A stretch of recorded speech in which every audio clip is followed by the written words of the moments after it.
In 2015, the UN Security Council Resolution 2250 was unanimously adopted addressing the causes of conflict. On 20th November 2020, history was made when ICGLR heads of states declared to instruct the ICGLR Secretariat to facilitate the establishment of a regional plan of action on UN Security Council Resolution 2250 on youth, peace, and security in the Great Lakes region.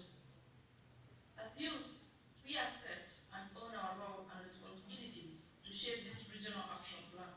In the words of the resolution, we bring our unique demographic dividend to contribute to lasting peace and prosperity. By addressing root causes, our governments identifying and addressing exclusion and intolerance, we need quality jobs, youth representation in decision-making at local, national, regional, and international levels, participation and consultation in negotiation and implementation of peace agreements. This is our time. As youth, we live our Ubuntu. At the heart of our curriculum, bring us peace building for teachers and children, entrepreneurship to benefit from the African Continental Free Trade Agreement. We have the drive, passion, and Afro-optimism to carry the torch for peace in our region, for our children.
Privileged in one way or another, we will need to share our prosperity, intellectual, material, or otherwise.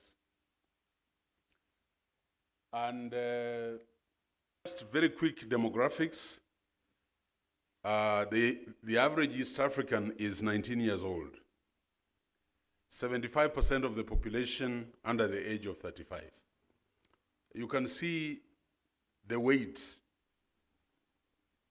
And they reflect a very fast-growing youth population with great economic and social potential, but also enormous challenges on access to opportunities, representation, and participation. I think Save the Children has emphasized representation and participation of the youth.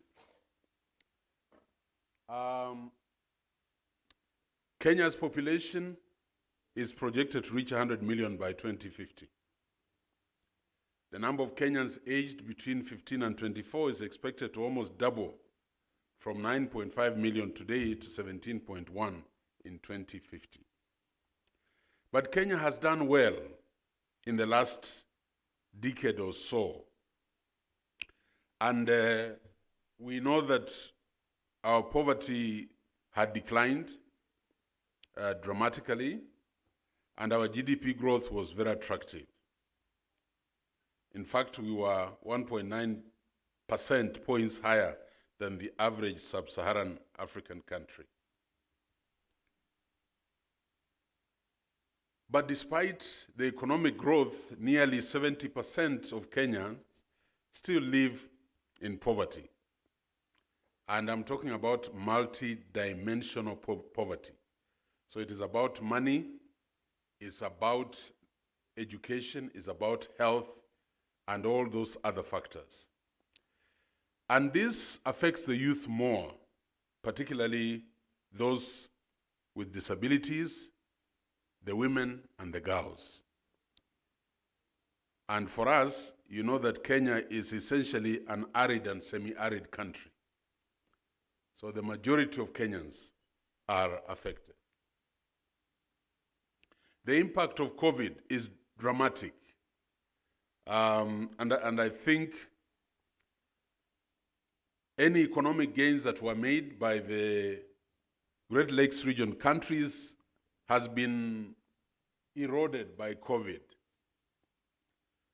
And the untold social and economic consequences arising out of COVID-19 on the youth is very, very great. Look at that economic context for Kenya. 2020, 79% of young people said they earned less than $3 a week or the previous week. 79%. The National Treasury has revised its economic growth estimates from 6.1% to 3%.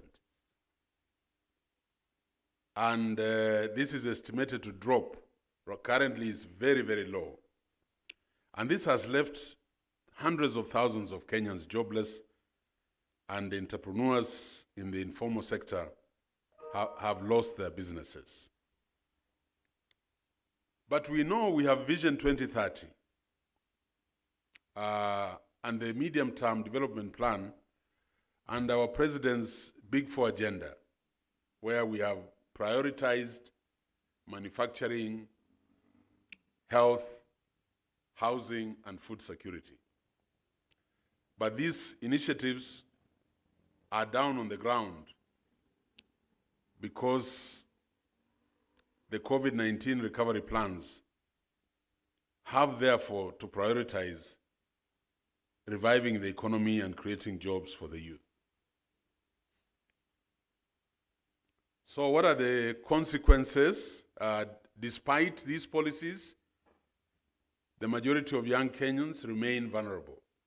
And what I talk of for Kenya is true for Sudan, for Congo, for Malawi, and other partner countries.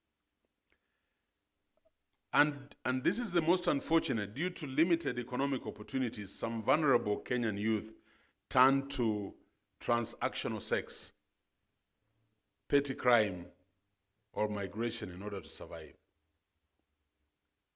And we have had the statistics of pregnancies across the country. And of course, the rate of crime, even in our schools, as the Honorable Speaker indicated. And you know, when people are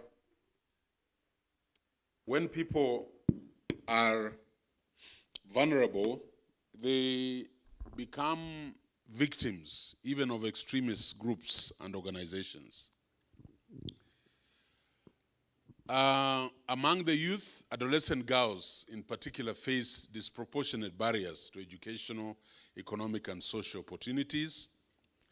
They are subjected to gender-based violence, including FGM, transactional sex, teenage pregnancy and early marriages. And because of coronavirus, the stay-at-home order has resulted in an increased number of teenage pregnancies among the young girls. And again, this is true for all the 12 partner states. Consequently, vulnerable adolescent girls and their families are trapped in a cycle of poverty that hinders them from seeking economic development opportunities. So what is the problem statement as I finish the context? The problem here is that these people have suffered from protracted social and economic exclusion. So it is not unemployment. No, it is exclusion. And it has been devastated by the current health pandemic, insecurity, and economic downturn. Now, a large number of the youth in this area are unemployed and feel marginalized in terms of access to opportunities, representation, and participation. I'm going to run away from the word marginalized. I'm going to run away from the word unemployed. I think the youth in this Great Lakes region have been alienated. So they are not participating, they are not represented, and so they are not heard. I want to indicate that the Kenya National Bureau of Statistics indicates that over 5 million youth between 20 and 34 are employed, are not active in the labor force. And this is, I captured this from Shuja's SM poll, found that 74% of micro-entrepreneurs were forced to close or downsize their businesses as a result of the health crisis and the economic downturn. And you know that means young people. All those service industry, Juakali, all those things. So what do we want to do? I think that's very important. What do we want to do about this situation? And we are very convinced as the Research Institute of Reference, Daystar, that we want to get valid knowledge about the predicament of young people. So for us, as researchers, the epistemology dimension is very important, the validity of what we are going to establish. That's the first thing. Secondly, we are going to be very clear about the methodological dimension. So I was telling ICGLR that you'll get many people who will tell you they'll do that research, but they don't have the skills and the techniques for systematic inquiry, and what you get are opinions and wishful thinking. And when I ask you what is the problem, you can't tell me what the problem is, as I'm going to indicate shortly. And as Daystar, we are also going to consider this research as a social activity, the sociological dimension. So there is the epistemology, which is the knowledge, the methodology, and the sociology of the study in this case. And I don't want to go into this, but these are the obstacles in research. And anybody investing money in research, we have the social constraints. I don't want to go into them. But just that poor review of literature, lack of training in research practices, lack of experience in conducting research, very strong prejudices that might bias the interpretation of data. That, we are going out and we are very clear about that obstacle. The second one is ontological, the object of the study. What is it that we are going to study across the regions? Then, the methodological constraints, which I've mentioned. The methodology determines the validity of the findings of your study. So what I'm saying is that we have this situation of 75% of the citizens of the Great Lakes region not being engaged. So what are we supposed to do? We must go out and establish the variables that we can intervene to change that situation. And I really would like to sensitize all of us that the research design is about the validity, the measurability of the research. And this is an area where we shall take particular interest. Because most of what comes out of research papers is conceptual vagueness, is measurement error, is biased samples, is unreliable data, and invalid conclusions. So you never change the situation. The youth will continue to be where they are. So what is the challenge to our growth? I think that's what Ken was talking about. What is the challenge to our growth? Is it unemployment? Or is it unemployability? For me, that's what this forum should ask. Is it unemployment or unemployability? If today you are looking for a good, educated driver, you will take a very long time to get that person. If you are looking for a good cook, you won't get them. But the jobs for drivers are hundreds and thousands, but you can't get the right person. So it is not unemployment, it's unemployability of the youth. And I hear a lot of talk about universities producing people who are half-baked, people who don't have the skills. The university's intention will never be to produce somebody who has skills. They will produce somebody who has the ability to learn and continue learning. That's how you move on. Look at the engineers. The engineers from Moore University, or even our ICT engineers here, can't get into the Chinese industry and start working. But because they have the knowledge, they will adapt and they will learn, and they'll be able to function. So, my hypothesis is this. There is unemployment and employability, and there is the workforce readiness. And this is what ICGLR must focus on. What are we going to look at? Is the current talent pool employable? Is it employable? That's the question. Are the youth ready for industry? What is going to make them employable? What additional inputs are required? Do they need some training? Do these people know, for example, about growth of the IT and IT-enabled services industry? Do they see this industry as the employer of choice? By the way, today, the Kwetu people are building hostels across here. You don't see very many workers there. You don't see lines and lines of people coming kwa Mujengo because they're using technology. So there are fewer wheelbarrows on that site. I really don't know what I'm saying, but it's about the technology age. It's about the technology age today. 2 or 3 of us can paint this building in a night. It is no longer the small brush we used to use. So who needs to address the issues? Is the government, the industry, and the training partners.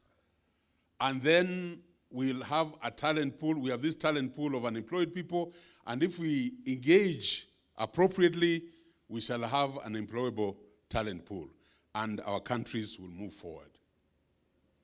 And this is just the unison we need to address this unemployable talent pool. All of us must come together. I think that's very important. So participation of governments, participation of partners, family, community, and industry will be critical. So what is the visioning as I finish? What is the visioning into the future for the Great Lakes region? What is the visioning? This is my hypothesis. First, trying to guess whether, no. How do I go back?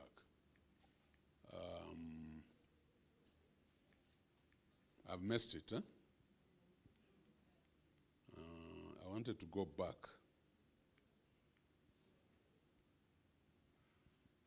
Mburu, how do I go back very quickly?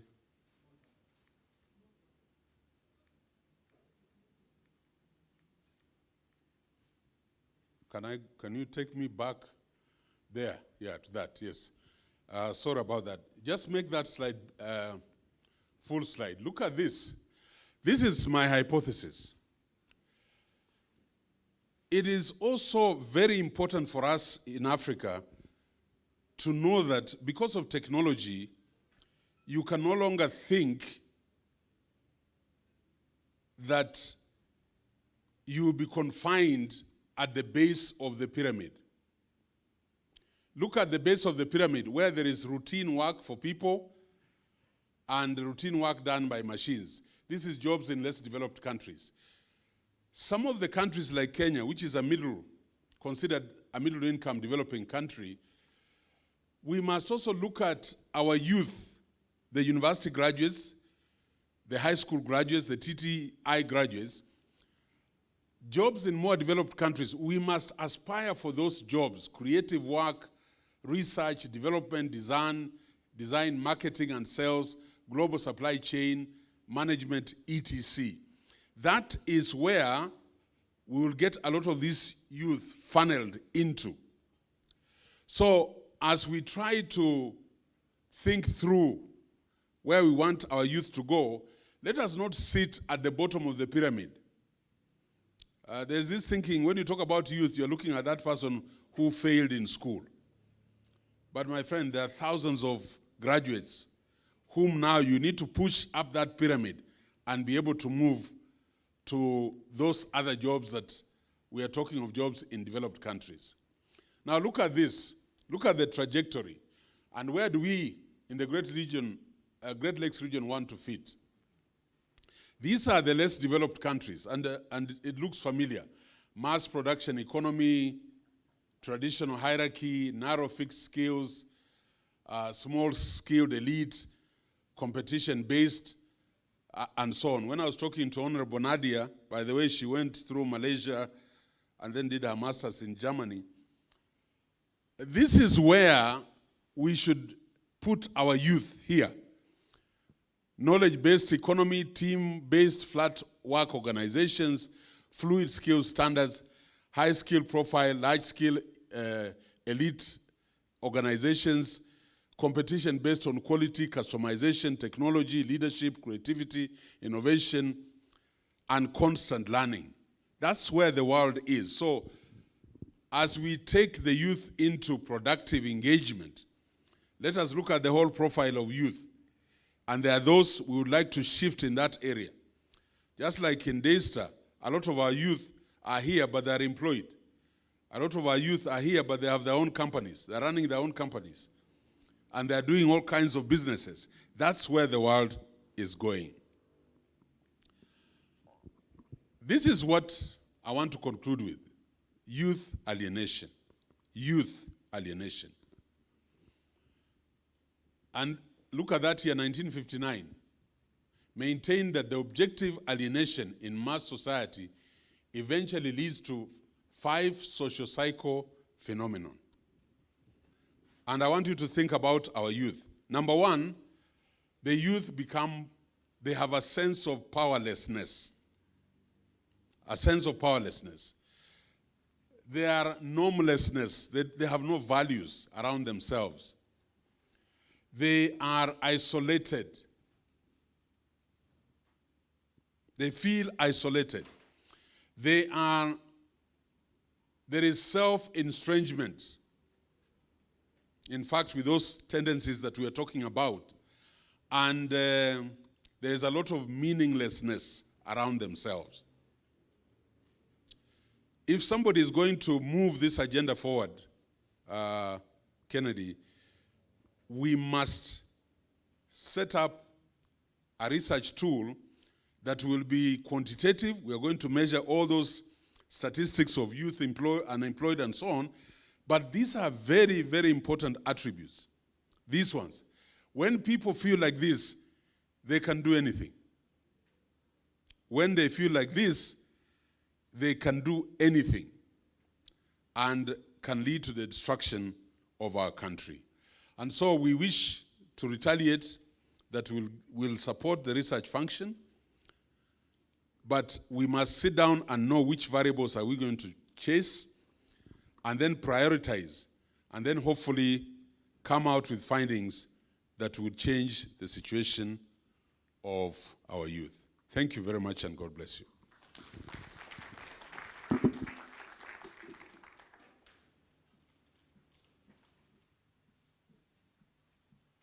Could we give better claps to the Vice Chancellor for that very powerful presentation? VC, as you take your seat, just to reiterate that we have youth representation here from different countries. We have youth from DRC, Congo, we have people from Mozambique, we have Nigeria is in the house, South Sudan, Germany, Uganda, Tanzania, Kenya, Rwanda, and Congo. So maybe he's speaking to your own situations. I would want now to take a few minutes for a session of Q&A. Are there questions or comments? Yes, I see hands already going up. Okay, can you pass the microphone to the Honorable, please?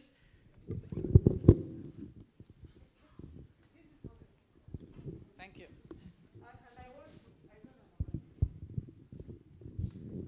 I'm Commissioner Lydia Gachoya, like you were told, the Vice President of the Region of Women from.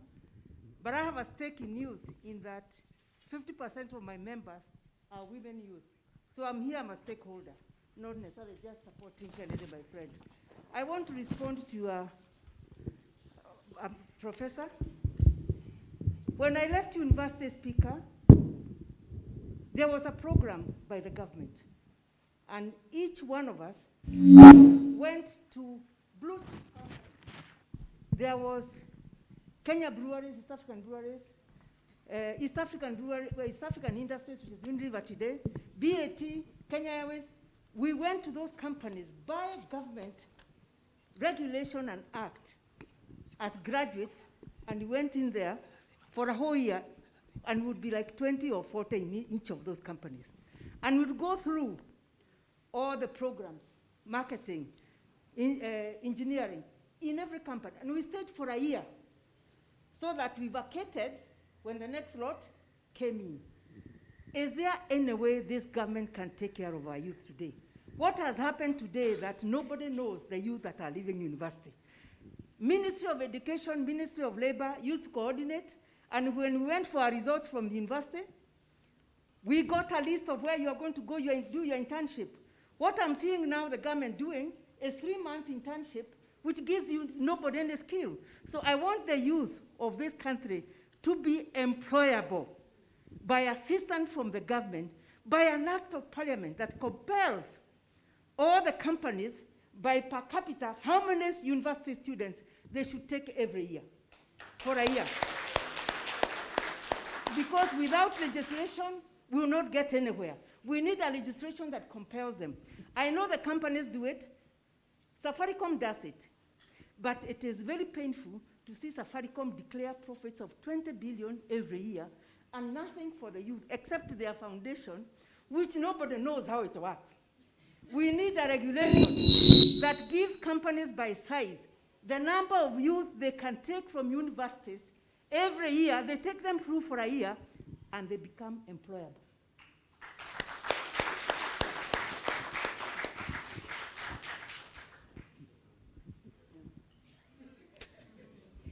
I now know why you wanted me to, because I lead a house that deals with legislation. It is true, I think, I remember they were called management trainees. Management trainees would get about 50, 60 going to Kenya Airways and the companies that you have named. I think it's a challenge that I have noted, and as I get to Senate, I'll get one of the good senators, maybe the chair of Labor, and the relevant committees, to look at it and see how we can actualize that. So thank you for that very important information. Thank you. So kindly allow us to see off the Senate Speaker.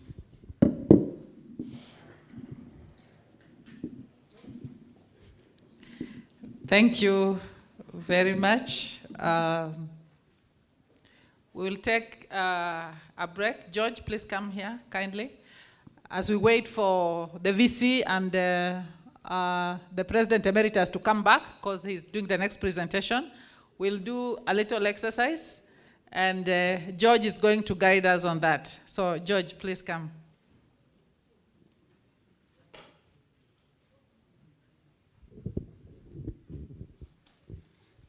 Okay, good morning. Good morning on that side. Good afternoon, eh? Okay.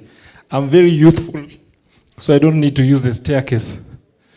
All right, just so that we can, know who is in the house, I would like to know who is here from the Great Lakes region. Do you have Kenya? Kenya?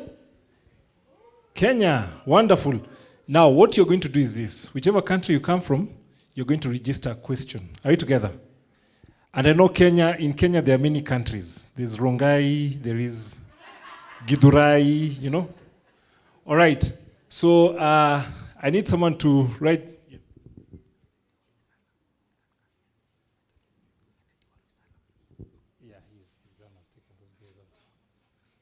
All right.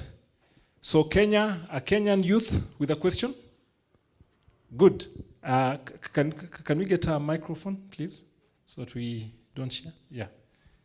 Can we get someone to pick those questions very fast? All right. Good afternoon, everyone. My name is Mary-Liz Biubo, a human rights defender and activist, founder Be Kind Initiative, and here under the representation of Feminist Justice Center in Kibera.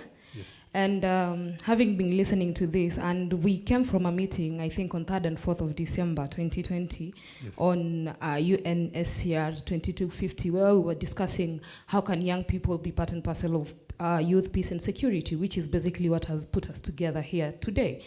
And constantly, as I was listening to this conversation, first of all, my biggest fight has always been, we have the stakeholders that we know at the end of the day, we could say a lot of things as young people, but they're the ones who hold the baton to make the final decision. All those came here and all of them have left. That is always my first fight. That come, they've left, and often they leave us feeling like we are speaking to no one.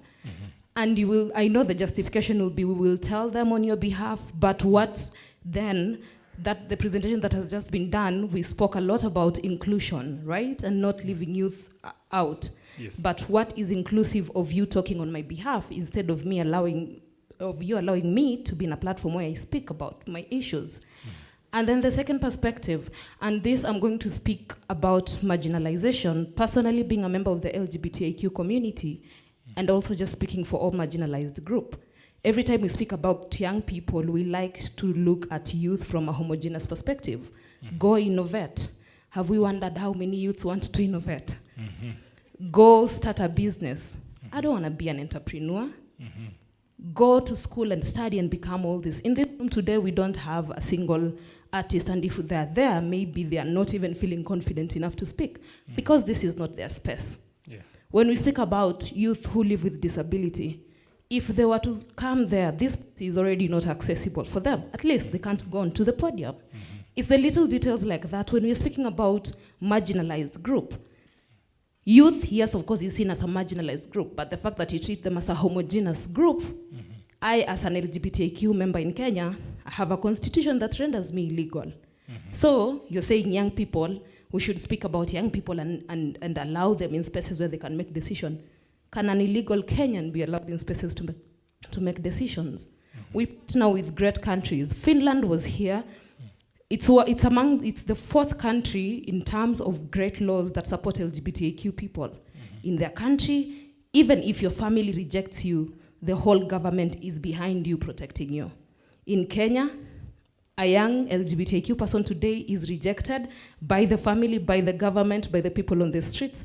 They face abuse constantly. In 2020, I was evicted 3 times for being a queer person. Where is the conversation to say, if we want young people to participate in peace and security, where are we providing daily livelihoods that are peaceful enough to bring up peaceful people who want to take part in something they benefit from? Thank you so much. Thank you. Let's give her a very good Abata.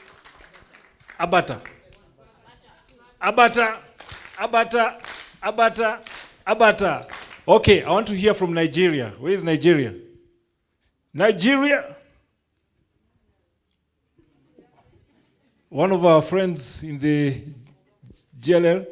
We have Nigeria. We have South Sudan. South Sudan.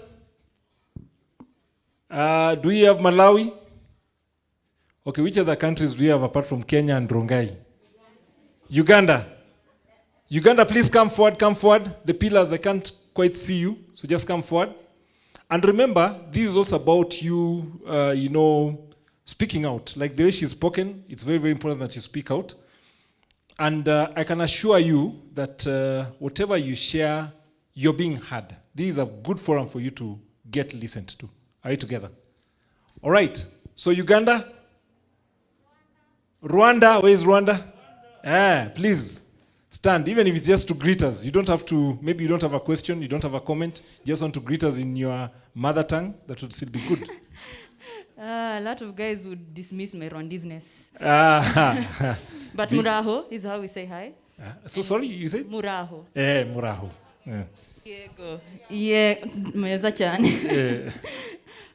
So my name is Karin Mutoniwase. I work for Footprints for Change based in Mathare. Yes.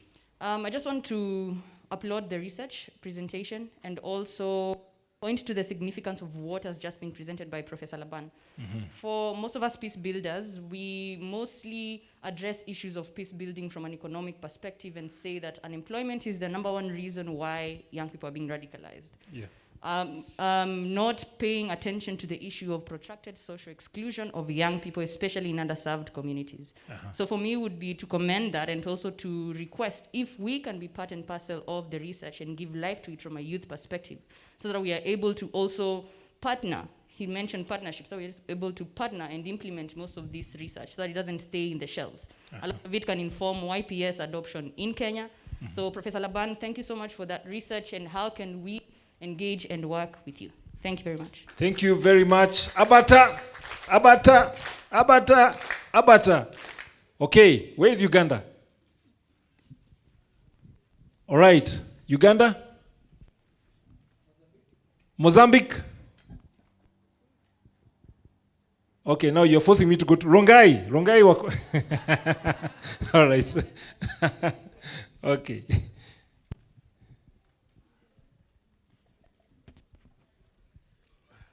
Talk to us. Good afternoon. Good afternoon. I don't really have much to say, but I'm from Mozambique. Sorry, your name and which country you're from? Yeah, my name is Roger, and I'm from Mozambique, Okay. capital of Maputo. Greet us in your Born in mother tongue. Zimbabwe. Greet us in your mother. Yeah, como estás? Como estás means how are you? How do we respond? Como estás? Yeah, estou bem. Estou bem. Okay. Means I'm good. Okay. Yeah, estou bem. Estou bem. Yeah. Como estás? Estou bem. All right. Yeah. Thank you. Yeah. I used to think I knew Portuguese. Yeah. All right. Talk to us. I don't really have much to say. I'm just thankful for being here. Yeah. And I heard that there's some kind of there's someone here who's also from Mozambique. Some kind of a thing going on. So I don't really have much to say. There's someone here from Mozambique who's Yeah. got some kind of a thing going on. So yeah, please, that's what if I you are heard, that guy yeah. from Mozambique and you have some Yeah. kind of a thing going on, kindly stand and let's see what's this thing. Yeah. Okay. Yeah. So. All right. Thank you. Let's give him an abata. Okay. Which other country? We are coming close to you. Which country from? South Sudan. Let's hear from South Sudan. You knew I was coming to you. Yeah. Hello, everyone. Hello. What a wonderful day it is, and I'm so delighted to be here.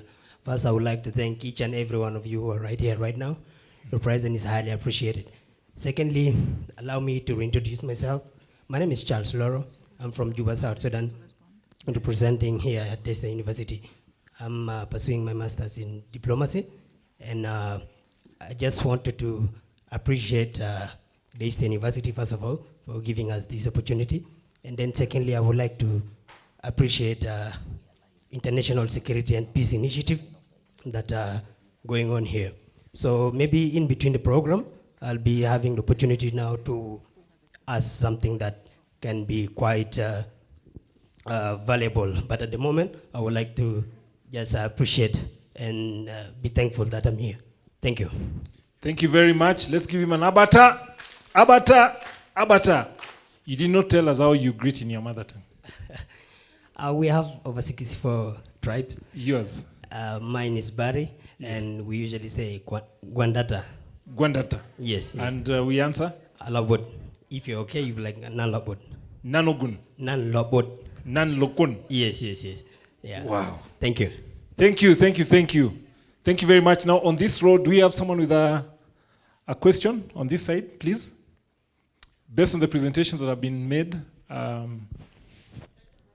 yes, we are going to react just now, just now. Okay, a question? All right. Hello. Hi. Nigeria. Okay, let me help you. Okay, thank you. I'm Abigail from Nigeria. I have a question on employability.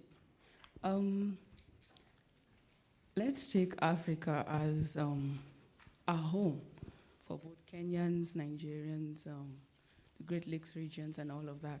So take, for example, I'm in Kenya. What's my employability, my qualification to be employed by a Kenyan company? Mm-hmm. Can we reach a situation whereby every African youth can go to another African country and I can be employed, even for an internship? Not that I, as a Nigerian, go to a Kenyan company, I want to be employed, just for an internship, and not, it's like, you can't be employed, you don't have work permit, blah, blah, blah, all the legalities and all of that. Isn't it limiting us as African youth and making us more separate as African youth? Is there a future whereby we can all be African, whatever African country that we find ourselves? Mm-hmm. Yeah. Thank you for that question. So, sorry, that's a very valid question, but we'd like to know your name. Abigail. I said my name was Abigail. Abigail. Okay. From where? What part of Nigeria? Nigeria. I'm from the southwest, from the Yoruba tribe. Yoruba tribe. Yeah. Okay. Greet us in your mother tongue. Ekason. That's good afternoon. Ekason. Ekason. Yeah, that's good afternoon. And we answer? It's like a whole dialogue. We answer the same thing. Okay, Ekason. You can answer the same thing. Thank you very much. That was a very valid question. I'm going to allow our VC, Professor Airo, to take, respond to some of those questions, and then we can continue shortly. Thank you.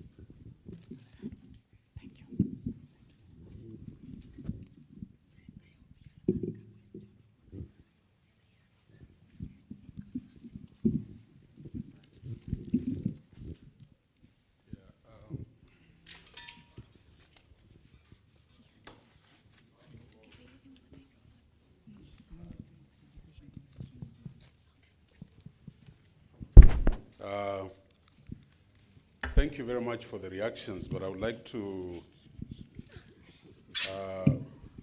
indicate to the audience that the purpose of this forum is to develop a framework, to develop an action plan which will then be presented to the ministers of these partner states and then eventually to the presidents. So it's a very, very important forum, and I've had very meaningful expressions from young people, and I want to kind of clearly give you a pathway of where we are going. The first thing is looking at ourselves. We must increase youth economic prospects. That is a given. So every country in their budgets must show that you have activities that will increase young people's economic prospects. Because insecurity and wars are a product of powerlessness and hopelessness. So we expect a framework to be developed around there. The result being increased youth economic prospects.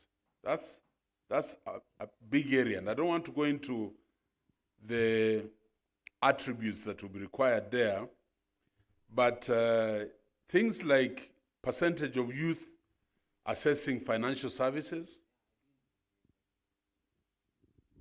things like percentage of youth establishing new businesses, percentage of employers reporting satisfaction with youth hired for employment. In other words, have we moved from unemployment to employability?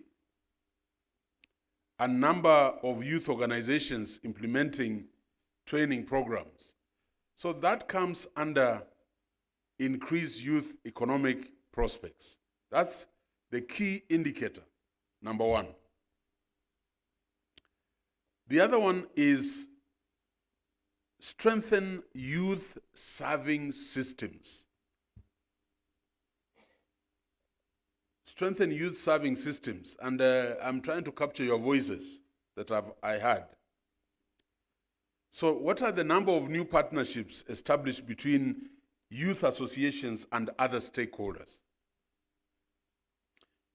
Even in political parties, how strong is the youth wing of that political party?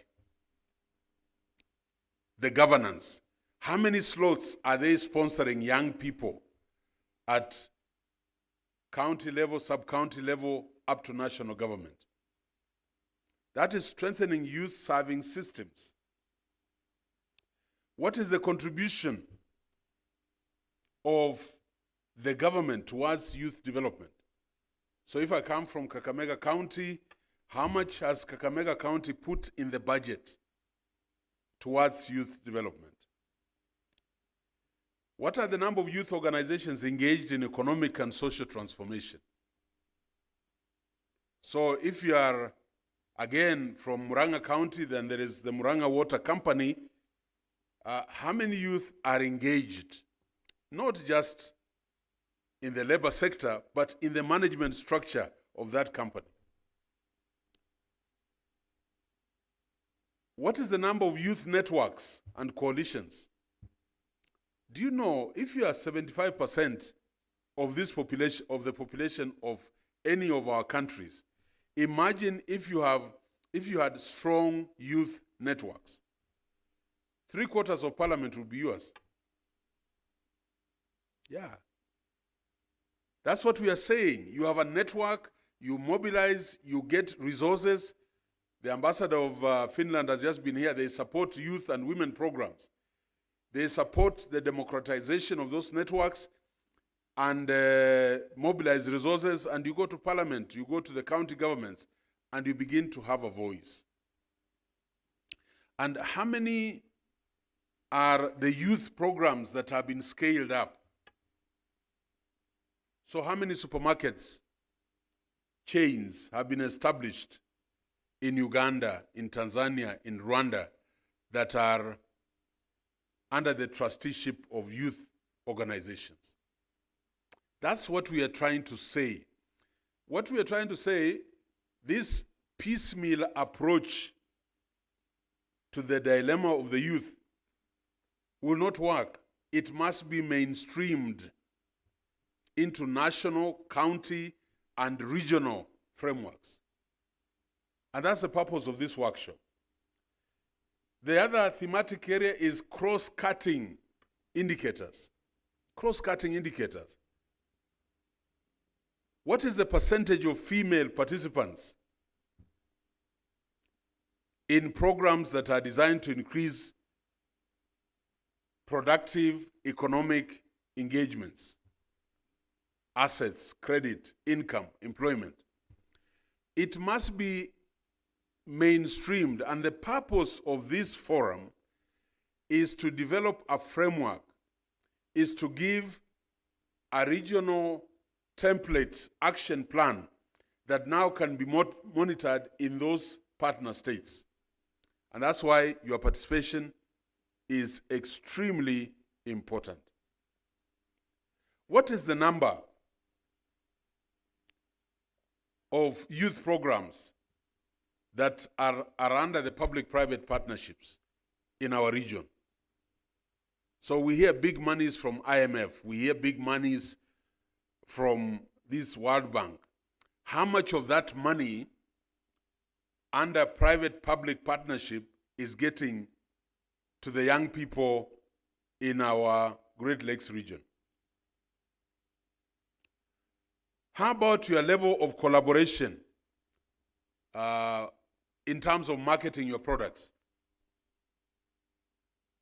Yes, if you have a strong network, you'll have a market in Germany, you'll have a market in the UK, you'll have a market in South Africa, or you'll have a market in Kenya if you are in Uganda.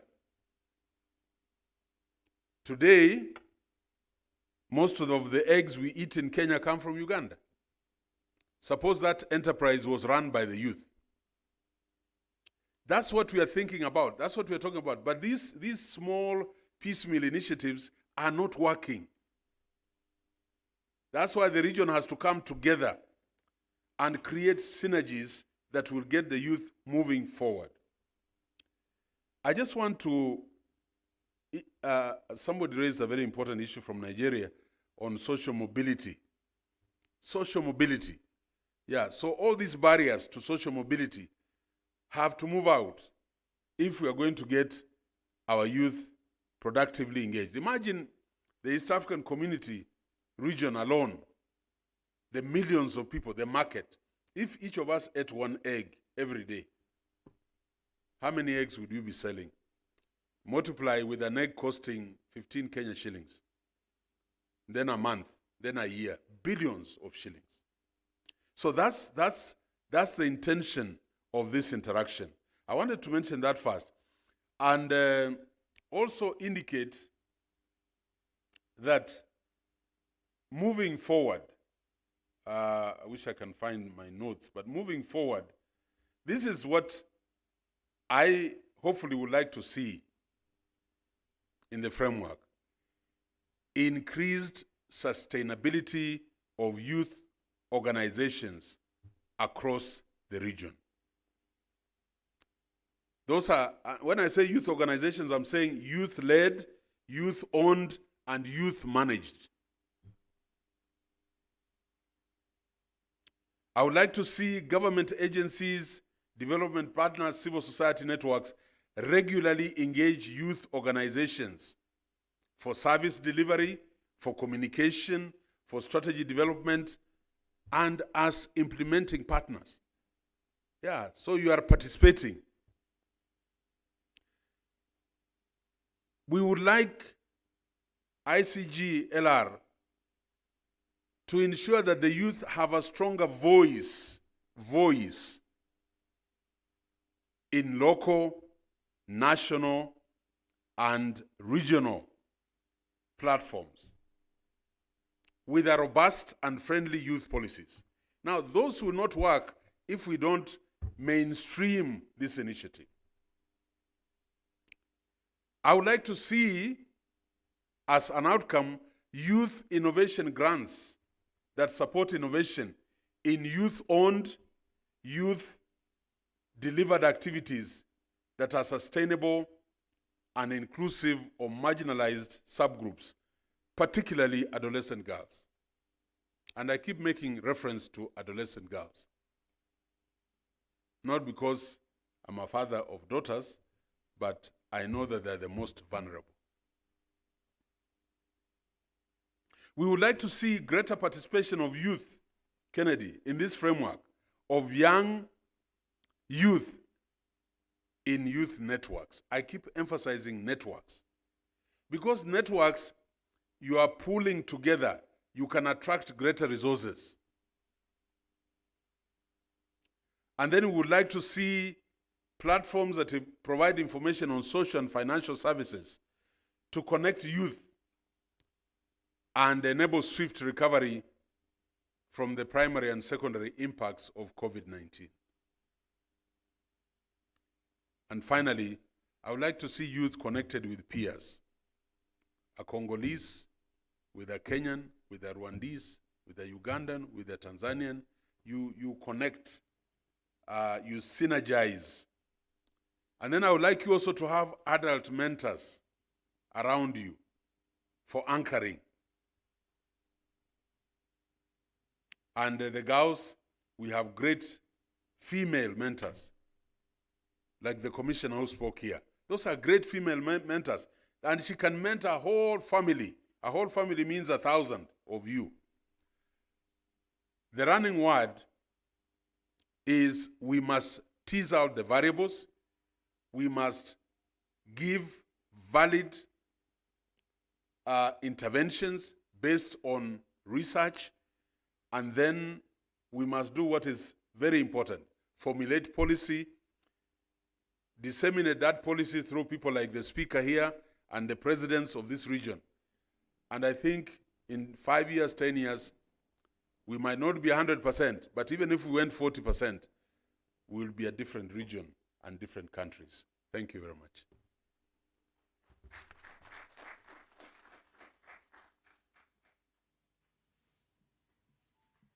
Thank you very much, VC. Let's appreciate him again, please. Before I call the next speaker, I am told there is a youth with a burning question. Who wants to raise the question with regard to what the VC presented? Please give her the microphone, kindly. So there and here. 2 microphones. The VC will take those 2 questions and then go to the next speaker. Tell us your name and the organization of the institution. Could you raise your hand? Can we have the microphone there, please?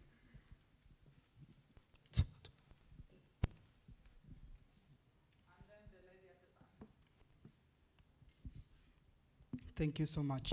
My name is Philip Juma. I'm from Kenya, Kajiado County, Ongata Rongai. I'm a youth leader in Ongata Rongai. I'm also the Global Peace Ambassador, Kajiado County.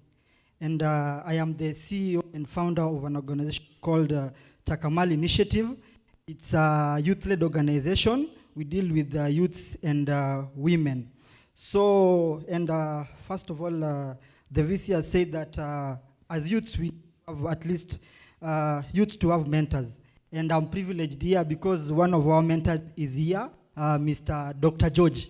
He's one of our mentors. Thank you so much. He has really helped us. So my question is, since we are now nearing to election period, and this is now the critical time, because politicians will use youths and women in the community. So for instance, in Rongai, we came with something called Kikao, whereby most of the youth there, we have youths who are intelligent, wengine wametoka shule and stuff. So after realizing that these youths, most of them were engaging into drugs, wengine sexual activity and stuff. So we formed a group, it's called Kikao, whereby we are around over 300 youths in Kajiado County. So every time we normally come, we have a Kikao, just like this. So tunakaa chini, we talk, we express our issues. What is affecting the society? How can we be helped? And so sad, we have even formed groups of 15 people, of 15 youths per group, and we have 15 groups there. So we are like 300 people. We have tried to seek funds, but still is impossible. You go to the government offices, you knock, still is impossible. So my question is here, because to me coming here is an opportunity. So I wanted to ask the the ICGLR. Yeah? Since me, I'm new here today. How can this program be broken down to Kajiado County? Because my worry is this election period. These youths are going to be used. Yeah? Mtu anapewa 1,000 bob, not even 1,500 bob. Alafu the other thing, in groups, like the VC has said, most of these adolescent girls and stuff. So we normally even organize the kickoff for them, for young women who dropped out in schools, and the ones when you're gonna stumbling marriages and stuff. So for instance, this Sunday we are having what we called a Kikao Women Talk. It's a Valentine's treat for them. It's a charity whereby we'll be having around 50 women. We are just going to talk, sit, unasema, express yourself. What is affecting you? And then by that, we realized we have so much problems, and us coming together as youths in Kajiado County with other stakeholders, we can at least do something. So for me, I'd really request the ICGLR and the maybe UN Security Council, if they can do something. Maybe, I don't know what can be done, but this year, through this election period, because we are going to see chaos with these youths who are unemployed and they don't have anything. So thank you so much, and I'm privileged to be here. Thank you very much. Yes, go ahead and clap for him. Thank you. Last question from the lady at the back. Okay, so so we take the lady and then we take her, and then we take him. And more questions you can ask to the VC during lunchtime and tea time. He's still around. Okay? Are we able to have like 2 or 3 microphones, please? Hello, and good afternoon, everyone. I really like the conversation that's going around in this room. But one thing that's really annoying is I'm sure you could ask many of the youth in our country today whether the government cares about us, but they'll say no. Why is that? Actually, a situation from like recently, there's a situation where people from government want cars, yeah? Then there's also another situation where children are forced to learn under trees when there's money to be put, to build the schools or whatever, but it's not being addressed, yeah? People just want, there's so much greed in this country, and there's usually this thing where they say, oh, just state your concerns and everything to the government and you will be heard, but it's not being seen, yeah? And what I believe, a tree grows from the ground up, yes? We plant a tree as a seed. And the children in our country are our seeds. So if we're not nurturing them with a proper education, proper environment, to be able to get the education that they need, to be able to prosper in future, then what are we doing?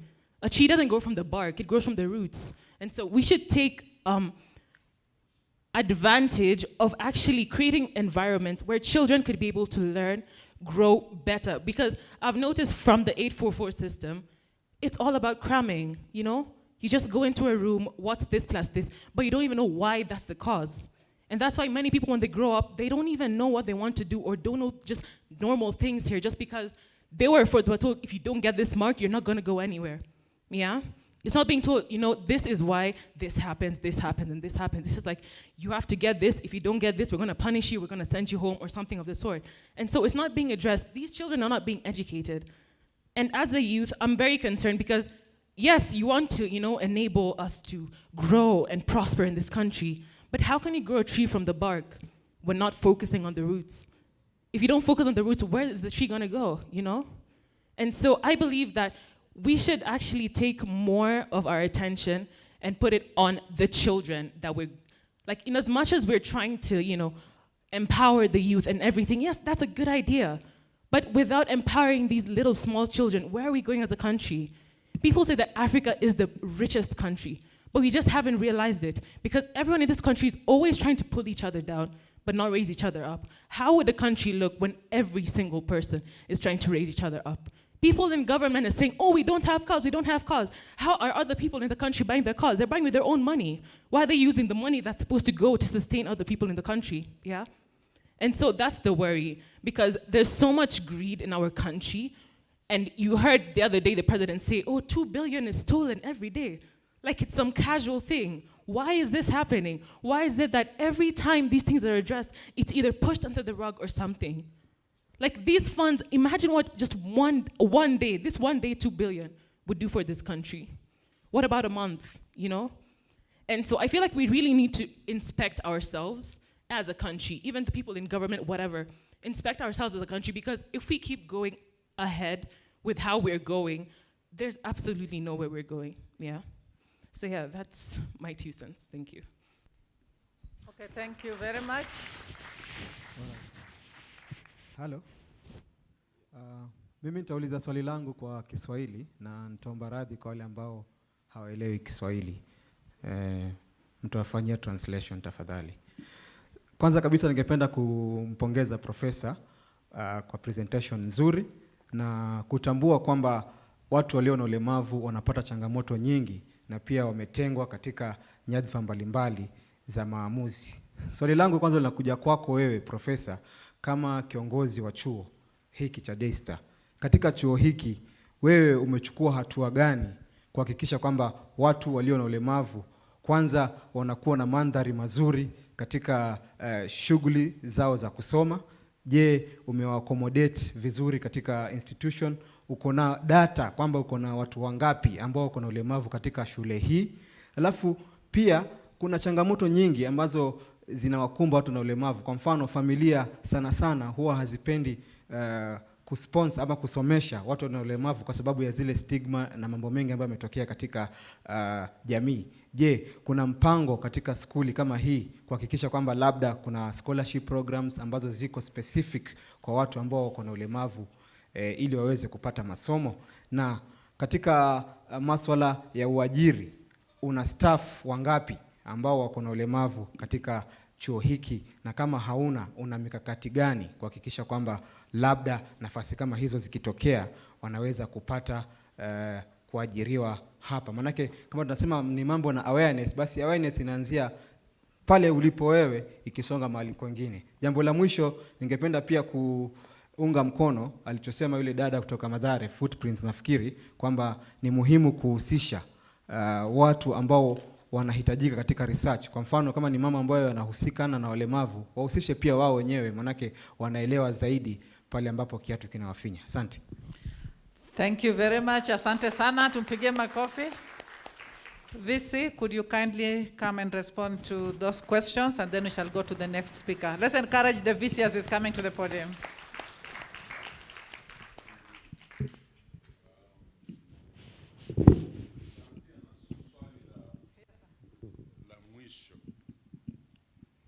Ningependa kushukuru sana kwa yale mawaidha ambayo umetupa kuhusu ugumu na uzito ambao unawakumba walemavu. Katika chuo kikuu cha Daystar, mwelekeo wetu ni kuwa kila binadamu yuko sawa. Na kama usawa wako unapunguka, basi hiyo ni jukumu kwetu kujaribu kusawazisha hiyo hali. Na wakati tunaandika watu katika chuo hiki, wale walemavu huwa wanapewa nafasi ya mbele. So hatuna ubaguzi, na kwangu binafsi hali yangu ya utu haiwezi kunikubali kuwa na ubaguzi wa aina yoyote. Mambo ya walemavu katika nchi yetu ni mambo mazito sana. Lakini vile tunasema, tusipoweka hizo mikakati kwa mpango ya serikali kuanzia counties mpaka serikali kuu na serikali za hizi nchi, basi hakuna mtu atashughulikia walemavu. Lakini nimeshukuru kwa mawaidha yako, na bila shaka tutaiweka kwa hii mikakati ama mpango ambazo tunafanya na ICGLR. Ni madhumuni yangu ya kwamba wakati tutafanya utafiti, tutajaribu kukagua na kujua sampuli, tujue ni wangapi walemavu, wangapi kwa mfano wako katika nchi fulani, na usaidizi gani unaelekeza kwa hao watu. So nimefurahi sana umelete hilo jambo kama jambo la mjadala. I empathize with the lady who was just a crying voice. And that just goes back to our value system. What you are talking about, as you expressed, the predicament of the young kids under trees, and yet we are allocating resources in different areas, goes back to the fundamentals, the values of our country. And I don't know where, if you see on Daystar logo, there is something very clear about us, and that is servanthood. So you become modest, you care, you serve. Until we bring up those values and inculcate them, not just as a policy, inculcate them in our people, we will still have those challenges. And it goes back to our leadership. And I do share your pain and your tears. So we want to assure all of us that that's where we are going. Juma from Kajiado, maybe my brother will add a little, but I just want to say, I know for sure, I don't want to mention the agencies, I know for sure in the coming maybe 2 weeks, not 2 weeks, 2 months, let me put it 2 months, there will be a lot of calls in the papers, Juma, for civil education. That's what you're talking about, civil education. And you know, if you don't have a strong network, you cannot attract funding. That's why you need to anchor with institutions like Daystar. Even the lady there who said, if you anchor, and we are running a program in research under the auspices of ICGLR, then ICGLR, then you can now participate. So instead of us coming to Kajiado to do data collection, we know there is a group that will do that work. But you must have, that's why we are saying strengthening youth service systems is very critical. You know, and we must have a framework where they are registered, they are legal, and they are able to get funding or attract funding either way. But I am very happy that you, as a group of youth, have already taken the initiative. So somebody needs to support you in that regard. But the best way is to get into networks, into institutions like Daystar, for example, or civil society that are doing that capacity building. I just want to use your organization also to really, somebody wrote a book, Cry My Beloved Country. Nowadays I cry for my beloved youth when I see how you are literally adulterated by politicians. And the only way we'll overcome that is to engage you, is for you to have proper networks. Even when you engage a politician, it is an organization that is engaging that politician, and you are able to raise the value of that entity and what you stand for. So thank you very much for your participation. I am taking in, I'm absorbing as a researcher, and when we are developing the tools, these are some of the things that we shall definitely capture. Thank you.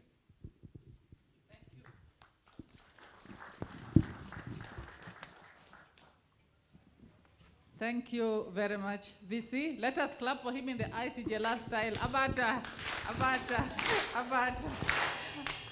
I almost said amata.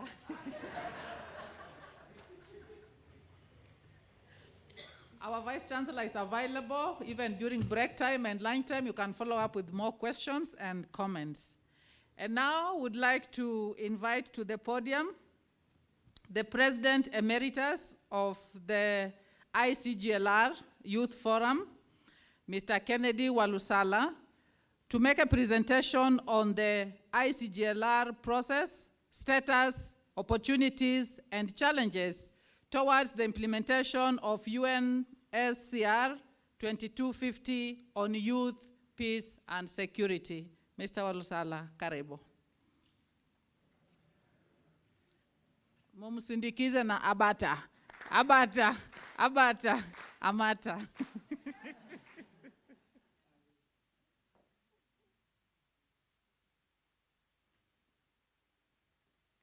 Good afternoon.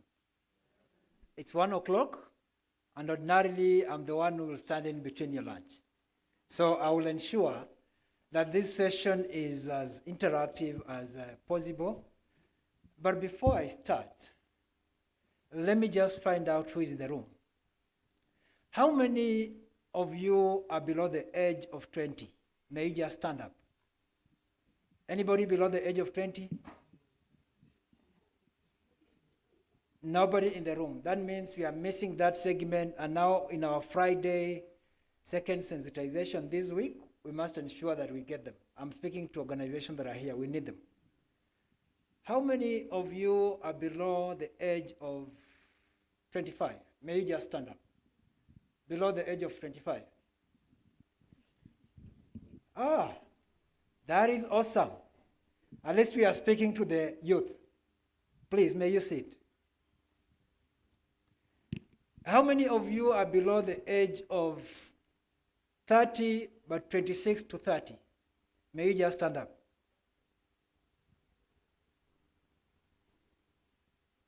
Oh, this is very nice. At least we are catching up. We have the youth in the room. Thank you. May you sit. How many of you are below the age of 35? That is 31 to 35. May you just stand up. 31 to 35 in the room? 31 to 35 in the room, about 3, 4, How many of you are between the age of 35, 36 and 40? May you just stand up. Very good, very good, very good. Yes. And now, how many of you are between the age of 41 to 45? Just stand up. Very good. Thank you. Thank you so much. Thank you so much. Now, between the age of 46 and 50. Very good. Very good. Very good. May you sit. Thank you. And now, between the age of 51 and 55. 51 and 55. Yes. Thank you. May you sit. Now from the age of 56 to 60.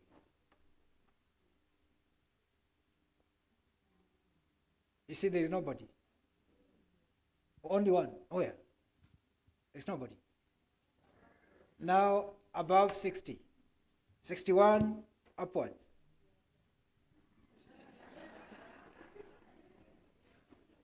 Simple reason. I have asked this just for you to see where the pyramid is. And you have seen where the pyramid is. The pyramid is 25 and below. So if we don't get policies that will address the 25s and below, then we don't have a future. But most important is that I'm going to make this presentation. Don't write anything. You'll get this presentation on your email, because I really want you to be as attentive as possible. But I'll pose another question. How many of you know or have heard about the ICGLR, International Conference on the Great Lakes Region? Just stand up. if you have heard, I'm not going to ask you any question. If you have heard about the international conference on the Great Lakes region, just stand up. I will not ask you any question. That is, by the time you are getting into this room, you knew about it. Those are how many? Those are like 1, 2, 3, 4, 5, 6, 7, 8, 9, 10.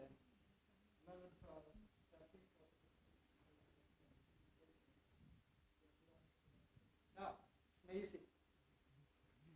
That tells me that we are doing very poorly, because from the list of attendants that I went outside there just to confirm how many people are in the room, I was told there are 134 people in the room. So let me just say roughly about less than 30 know about the ICGLR. And that is why this presentation is very important for all of us to understand the process, because you cannot interact with the organization of the process when you don't understand it. Yeah?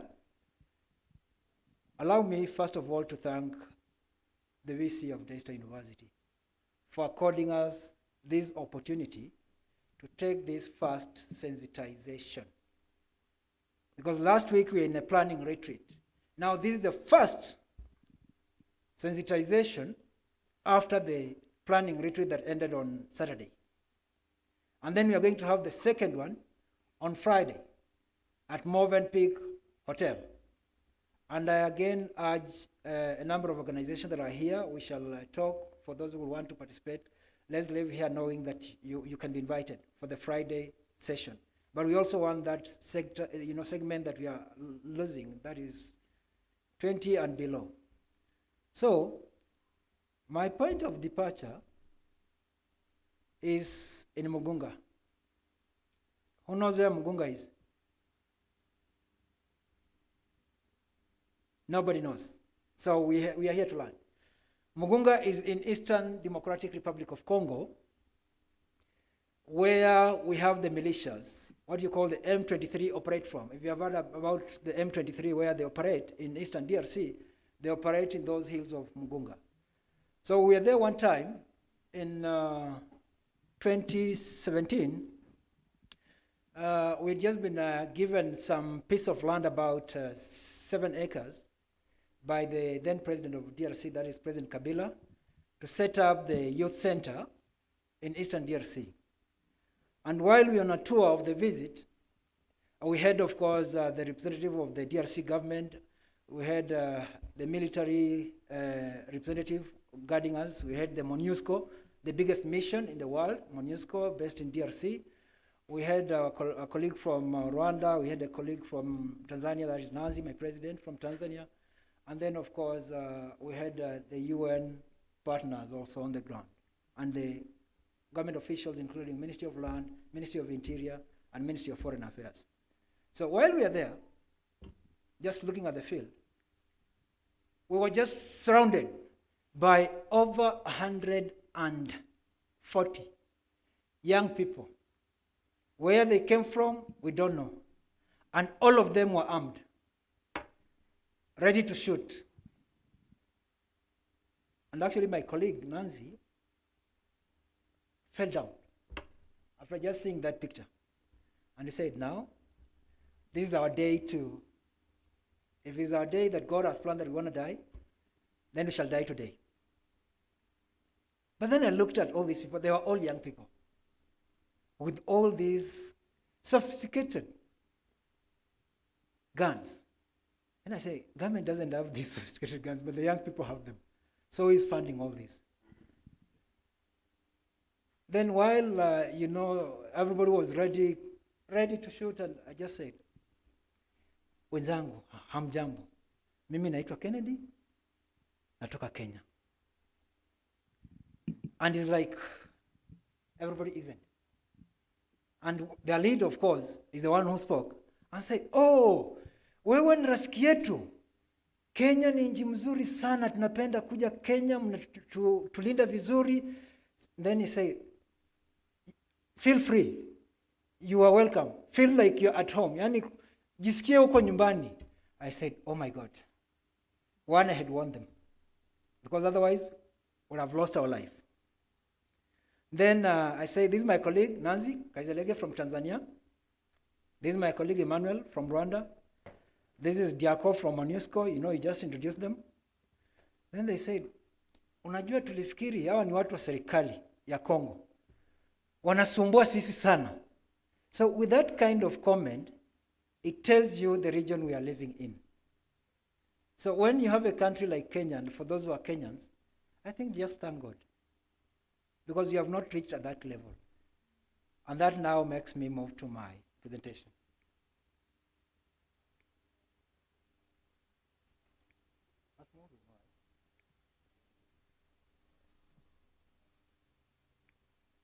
Yeah. So background about the ICGLR. Of course, the International Conference on the Great Lakes Region was established through a UN Security Council resolution. What is that? Resolution 1291 of 24th February and Resolution 1306 of 16th June 2000. May I have a roving microphone?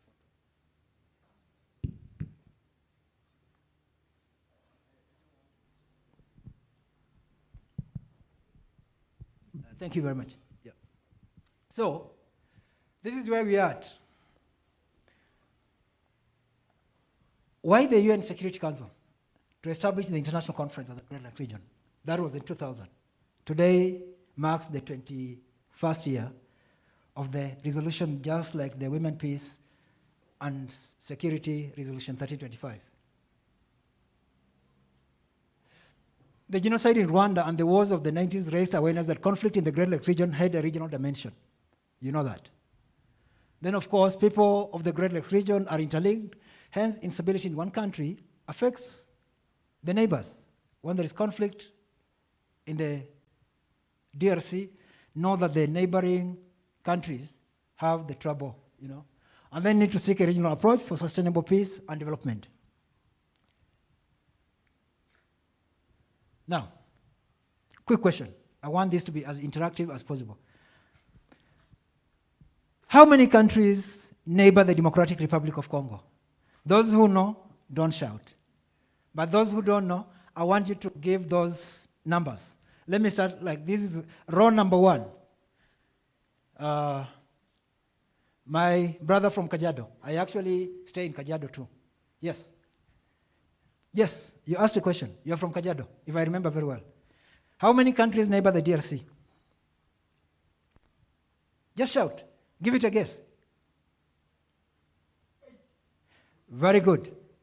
Now, from there, I want the lady who spoke very passionately. Yes. How many countries neighbor the DRC? The lady who spoke. There's a lady who spoke there. Yeah? 7. Very good. Now I want somebody in a tie. Very good. Let me have him. How many countries neighbor the DRC? It's you looking behind. Yes. Yes. Yes, thank you. That is team A. They have 7, they have 8, they have 5. Team B. Now here we are running. How many countries neighbor the DRC? Let's start from the back row. The lady in black, putting on the mark very well. Yeah? Yes. It's you. 9. Very good. Now let's come to the middle. The lady just looking behind. Yes, you. You looking behind. Yes. 9. Very good. Thank you. And then we come right at the front. Let's have this lady. This is a row of ladies only, yes? You? Yes? How many can, it is you? Yes. How many? 8? Very good. So team B has 9, 9, and 8. Let's come to team C. From the back, let's have the last person. Yes, that last person. How many countries? Yes? No, it's you I'm talking to. Yes. Huh? Very good. Thank you. That is 9. Let me come to the middle. I think I will ask my dear sister from Rwanda. Yes? 9. Very good. 9. So Team C has 9, 9, 9. So Team A, you have lost. They are 9. Team B, you have exactly like 9, but there was an 8. And then Team C, there is a lot of Mwakenya. So we are good to go. We shall get to those countries. There are 9. So this basically tells you that we have a lot of work to do even in our own region to understand it, you know? We shall get there. So these are the number of summits of heads of states that have been held, starting from the Dar es Salaam Declaration. These are heads of states. When you hear summit, that tells you it is a head of state. You never say a summit and it's a minister. Summit is basically heads of state and government. A summit can never be for ministers. Then December 2006, where the Pact on Security, Stability and Development was signed. And then August 2009, in Lusaka, Zambia, where the then President Mwai Kibaki was handing over to President Levi Mwanawasa. Then December 2011 in Kampala, Uganda, where President Museveni assumed the seat as the chair. Then, of course, in January 2014, where Dos Santos took over the chair. And then in June 2016, again in Rwanda for another summit, where Dos Santos continued the mandate. And then November 2017 in Brazzaville, that is Republic of Congo. And then again last year now, on November, that was on 20th, where Sassou Nguesso, President of Republic of Congo, handed over to President João Lourenço of Angola. I'm just showing you this to show the commitment and the consistency of how these things are done and at the highest level. ICGLR has 12 core member states, which are Angola, Burundi, Central African Republic, Republic of Congo, Democratic Republic of Congo. And Democratic Republic of Congo is the only country in Africa that has 9 neighbors. So it tells you. And again, it's only DRC that has 2 time zones. When somebody is in Kinshasa, like right now is about 1 something in Kenya, the person in Kinshasa is saying that is 11 something, but the person in Eastern DRC is saying it is 12 something. That is, tells you that is a very big country. And then you have Kenya, we have Rwanda, we have Republic of South Sudan, Republic of Sudan, Tanzania, Uganda, and Zambia. But we have what we call the 7 cooperative countries. They sit in the ICGLR, but they don't vote because they neighbor the Great Lakes countries. That is Botswana, Ethiopia, then Egypt. Anybody from Malawi? Anybody from, yeah, we have Mozambique. Muito obrigado. Then we have Namibia, and we have Zambia.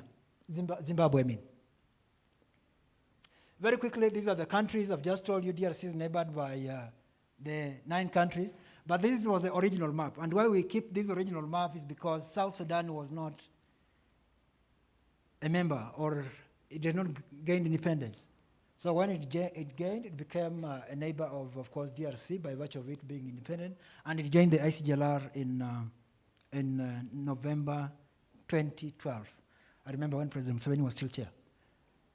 Then this is the objectives of the ICGLR. It is a regional and international response to the challenges of the region to transform it into a space for sustainable peace and security. And today we are here initiating issues of peace and security, political and social stability, shared growth and development, cooperation and convergence. If we do not cooperate with Daystar University, we will not be here today. It is something that we must keep on undertaking. Then the quick one is, what are the principles of the process? Inclusiveness. I listened to a number of people, they were saying, we are not included. We are not included. How do you ensure that you are also part of the process? You must claim your space. Because if you don't claim your space, nobody will claim the space for you. When the agenda is being set, you must be on that agenda setting table. Then ownership. Who owns this process? It is everybody. It's the population. It's the political class. It's the women forum. It's the youth forum. It's the parliamentary forum. Like Honorable Ken Lusaka represents the country in the ICGLR parliamentary forum.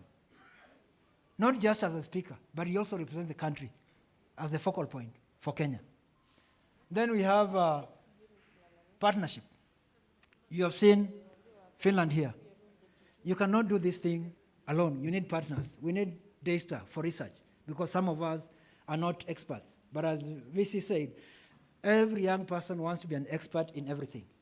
You tell him, can you do this? Yes, I'll do it. But let's give room for the experts to do their work. If it's Daystar to undertake the research, let's give them to do that so that we get the findings from them, which is very credible. Then, of course, I've talked about member states. I've talked about the conference secretariat is based in Burundi, where it is hosted by the Republic of Burundi. But we also have other organizations, like the Youth Forum is headquartered here in Nairobi at Barclays Plaza on 12th floor, ABSA, not actually Barclays. It's now ABSA Plaza. So that tells you, and then the Women Forum is in Kigali. The Parliamentary Forum is headquartered in Kinshasa. The Private Sector Forum is here in Nairobi, and the Civil Society Forum is headquartered in Dar es Salaam. And we have what you call the Levi Mwanawasa Center for Democracy and Good Governance, based in Lusaka. We have the Kampala Center on GBV, based in Kampala. And we have the intelligence, the expanded joint verification mechanism, and the Fusion Center based in Goma, DRC.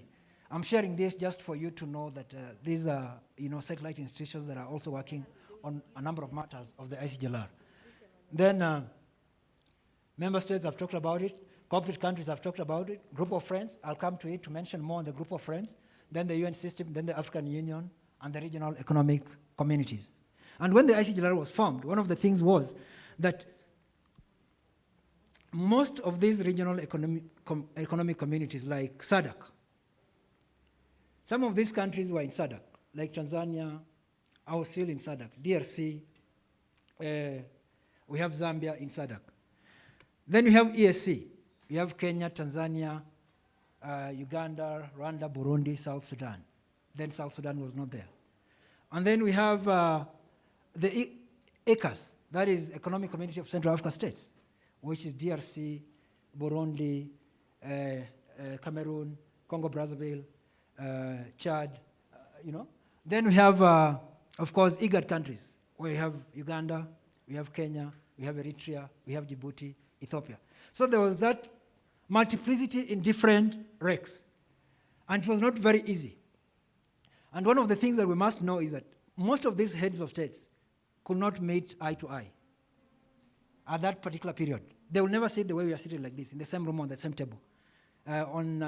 Suspicion, even they did not have embassies in capital. Like DR Congo did not have an embassy in Uganda, DR Congo did not have an embassy in Rwanda, DR Congo did not have an embassy in Burundi. So Burundi did not have an embassy in, Kigali. Rwanda did not have an embassy in Uganda, in DRC, that is in Kinshasa, and of course in Bujumbura. So those were really tough moments. But for the first time, this process brought together all these people through the Dar es Salaam Declaration. And the Dar es Salaam Declaration is what we call the first phase. That is 1999 to 2004, whereby the then Secretary General, that is Dr. Kofi Annan, was the UN Secretary General. He tried to really negotiate. And the then African Union Commission Chair, that is Alpha Omar Konare, former president of Mali, was the African Union Commission Chair, to bring these heads of states together. And for the first time, they came together in Dar es Salaam in 2004 in November. Then signing the Dar es Salaam Declaration was not enough. A declaration is just a declaration. They had to commit and say, how do we move forward? And that is why now in 2005, we moved to the second phase to 2006, that led to the signing of the Pact on Security, Stability, and Development of the Great Lakes region. It was done here in Nairobi under the then President Mwai Kibaki. Then third phase is 2007, that is establishing the institutional framework and implementing the Pact, its protocol, programs of action, and projects. Now, this is the phase we are in today, whereby I'll move into showing you some of the projects that are there.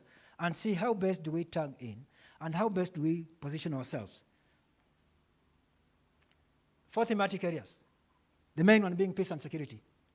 This is very key, and that is why we are here for UN Security Council Resolution 2250 to ensure that we get the right framework, and we want to use Kenya as a pilot in the region. Then come up with the regional action plan on 2250. Then democracy and good governance. Again, I must tell you, this is one of the regions that it looks like we are setting a president. I remember when I met with President Kagame in 2013, he was like, you know, Kennedy, you were in his office. I want to leave a legacy. Immediately after my term, I will go home so that I'm respected. But, you know, at times, when people want you to lead, they'll tell you, do the referendum. You know that? So we have Uganda also, in terms of how things have been moving there.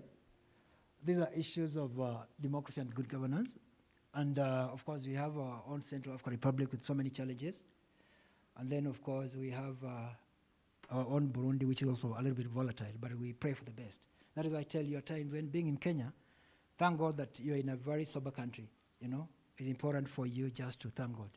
Then, of course, economic development and regional integration is very key, because this is where the question of employability comes in. Because without economies of scale, then where are we? Then humanitarian and social issues. Where there is conflict, you must have refugees, IDPs, and all that. Then we have the cross-cutting issues that are gender, human rights, environment, human settlement, HIV, AIDS, and youth. Youth are cross-cutting in all that. Then we have about 33 priority projects and 10 protocols. Peace and security. Basically, is to promote joint security management of common borders, to promote, maintain, and enhance cooperation in the fields of peace, conflict prevention, and peaceful settlement of disputes, to promote interstate cooperation in general security issues, including combating illicit proliferation of small arms and light weapons. And lastly, of course, to prevent and combat organized transnational criminal activities and terrorism. And now we're talking about countering violence extremism. It's now a new phenomenon, which was not there then, but now it's really coming out very loudly, you know. So what do we do as young people? And democracy and good governance aims to establish regional mechanisms which work together to strengthen the rule of law in the region, to promote human rights and to combat impunity. 6, to consolidate the democratization process by enhancing institutional capacity, by promoting political participation of all segments of society, and by developing and implementing communication and information strategies. And then, of course, 6, to harmonize and coordinate policies on the protection and rational management of natural resources in the region. Somebody said that this is one of the richest region. Yes, and it is. The greatest region has a population of about 420 million people. 12 countries, 420 million people. That is a third of the African Union population. So if you talk about market for eggs in the Great Lakes region, we are good to go. Just ensure that you are feeding that 420 every day, as the VC said, everybody gets an egg every day. So how many young people are we employing, you know? Then, of course, the issue of natural resources. Apparently, DRC, again, is the richest country in the world. With Inga Dam alone, Inga Dam can supply electricity to the rest of Africa for the next 50 years and export to Europe. So that is where we are. But is Inga Dam fixed? Nobody wants to fix it. Quickly on humanitarian, social, and environmental issues. 6, to promote policies for disaster prevention, protection, assistance, and search for durable solutions for refugees and internally displaced persons, as well as the environment. Then 6, to promote relevant policies that guarantee access to basic social services by the populations affected by conflict and the effects of natural disaster. Then economic development and regional integration aims to promote cooperation and economic integration by harmonizing and coordinating national and regional policies with the relevant regional economic communities so as to improve stability and economic competitiveness and reduce poverty. What the VC talked about when he was preaching, poverty, is what has put us into this hopeless situation where young people, you know, they've gone to school, but now they don't know what to do with their degrees. and they end up just moving anywhere. Because even the militias, M23s in DRC, it's not because they want to be militias. No, it's because they lack opportunities. So somebody has lured them and told them, you know, I'll be giving you $40 every day for you to carry this arm, but while you carry the arm, we're going to be mining, you know? So you destabilize the country, totally. And it's not a very easy thing. Then, of course, to develop common infrastructure in areas of energy, transport, and communication. This is very key. For any country to develop, infrastructure plays a key role. For those who have had the opportunity to be in the Democratic Republic of Congo, you know what, when we talk about infrastructure, it's like you must have the money to fly. If you can't fly, too bad. You will stay where you are, and it's very expensive. Then promote local regional integration by strengthening multi-sectoral cooperation and solidarity among border populations and neighboring states. This one we cannot run away from it, because the people at the border, let's talk about the Maasais, where I come from Kajiado. I stay in Kajiado, let me say so. The Maasais in Kajiado and the Maasais in Namanga, the Tanzanians. How do you differentiate their cow and say, now this cow has to graze on the border of Kenya only and it doesn't cross, but the grass is on the other side? Huh? The Makondes in Tanzania is the same thing with the Malewans. The people in Busia, Uganda, Busia, Kenya. How do you say this Moody Awori vied in Kenya and became vice president, and his brother another Awori vied in Uganda and also became member of parliament, but they're the same families? How do you differentiate, you know? Then, of course, the structure is, I've alluded to it. Summit is the highest structure. Regional Interministerial Committee, this is composed of ministers of foreign affairs, and then the Conference Secretariat, which is based in Burundi, and National Coordination Mechanism, where Madam Nancy sits at national level, which is all at the Ministry of Foreign Affairs, apart from Rwanda, which is under of course, the President's office, President Kagame's office. That is the structure. The summit consists of heads of state and government of ICGLR member states. That is why it's called a summit. Summit can never be anybody else or anything else. You must be a head of state for you to qualify to be in that particular meeting. Then the summit directs the implementation of the pact, approves budgetary allocation, and evaluates the progress made on the pact. Then the former Kenyan president, I said, was the chair then in 2006, till when he handed over on 10th August in 2009 in Zambia. Then the current chair of the summit is His Excellency João Manuel Lourenço, the president of Angola, who assumed office from on 20th November from President Sassou Nguesso of Republic of Congo. Then the Regional Interministerial Committee, this is the Ministers of Foreign Affairs, and is charged with the responsibility of determining strategies for implementing the pact and carrying out regular monitoring of its implementation. Then it meets twice in a year in ordinary session. The summit meets after every 2 years. So, that is it. Then Conference Secretariat, established in Bujumbura, of course, headed by an executive secretary, and of course the current executive secretary who took the mandate of our Kenyan Ambassador Muburi is His Excellency João Samuel Kaholo from the Republic of Angola. He took over from Ambassador Mwita Muburi, who was a Kenyan whose term ended after the 4 years of service. Then, of course, the activities and programs of the Secretary are funded by member states through annual subscriptions. Member states contribute. And then, of course, we have development partners, including GIZ, UNDP, UN Special Envoy's Office. Then, just quickly, is the National Coordination Mechanism, is the institution that is charged at national level to ensure that all ICGLR issues are undertaken and reported to the summit or to the RIMC, where Madam Nancy sits. Then, they, of course, are meant to implement the pact. And then I've just said that the office is headed by Ambassador Nyambura Kamau, who could not be here with us because she's in another engagement on EAC issues. EAC summit is coming up. Then Special Fund for Reconstruction and Development. This is like our reservoir in terms of, is intended to finance the implementation of the 33 projects and the 10 protocols. Of course, the resources are obtained through mandatory contributions agreed upon by member states and voluntary contributions from development partners. And the initial amount is $1 million US. So I talked about the group of friends earlier on. The group of friends is co-chaired by Canada and Netherlands. And these are the group of friends. They include Austria, Belgium, Canada, China, Denmark, the European Union, Finland, France, Gabon, Germany, and Greece.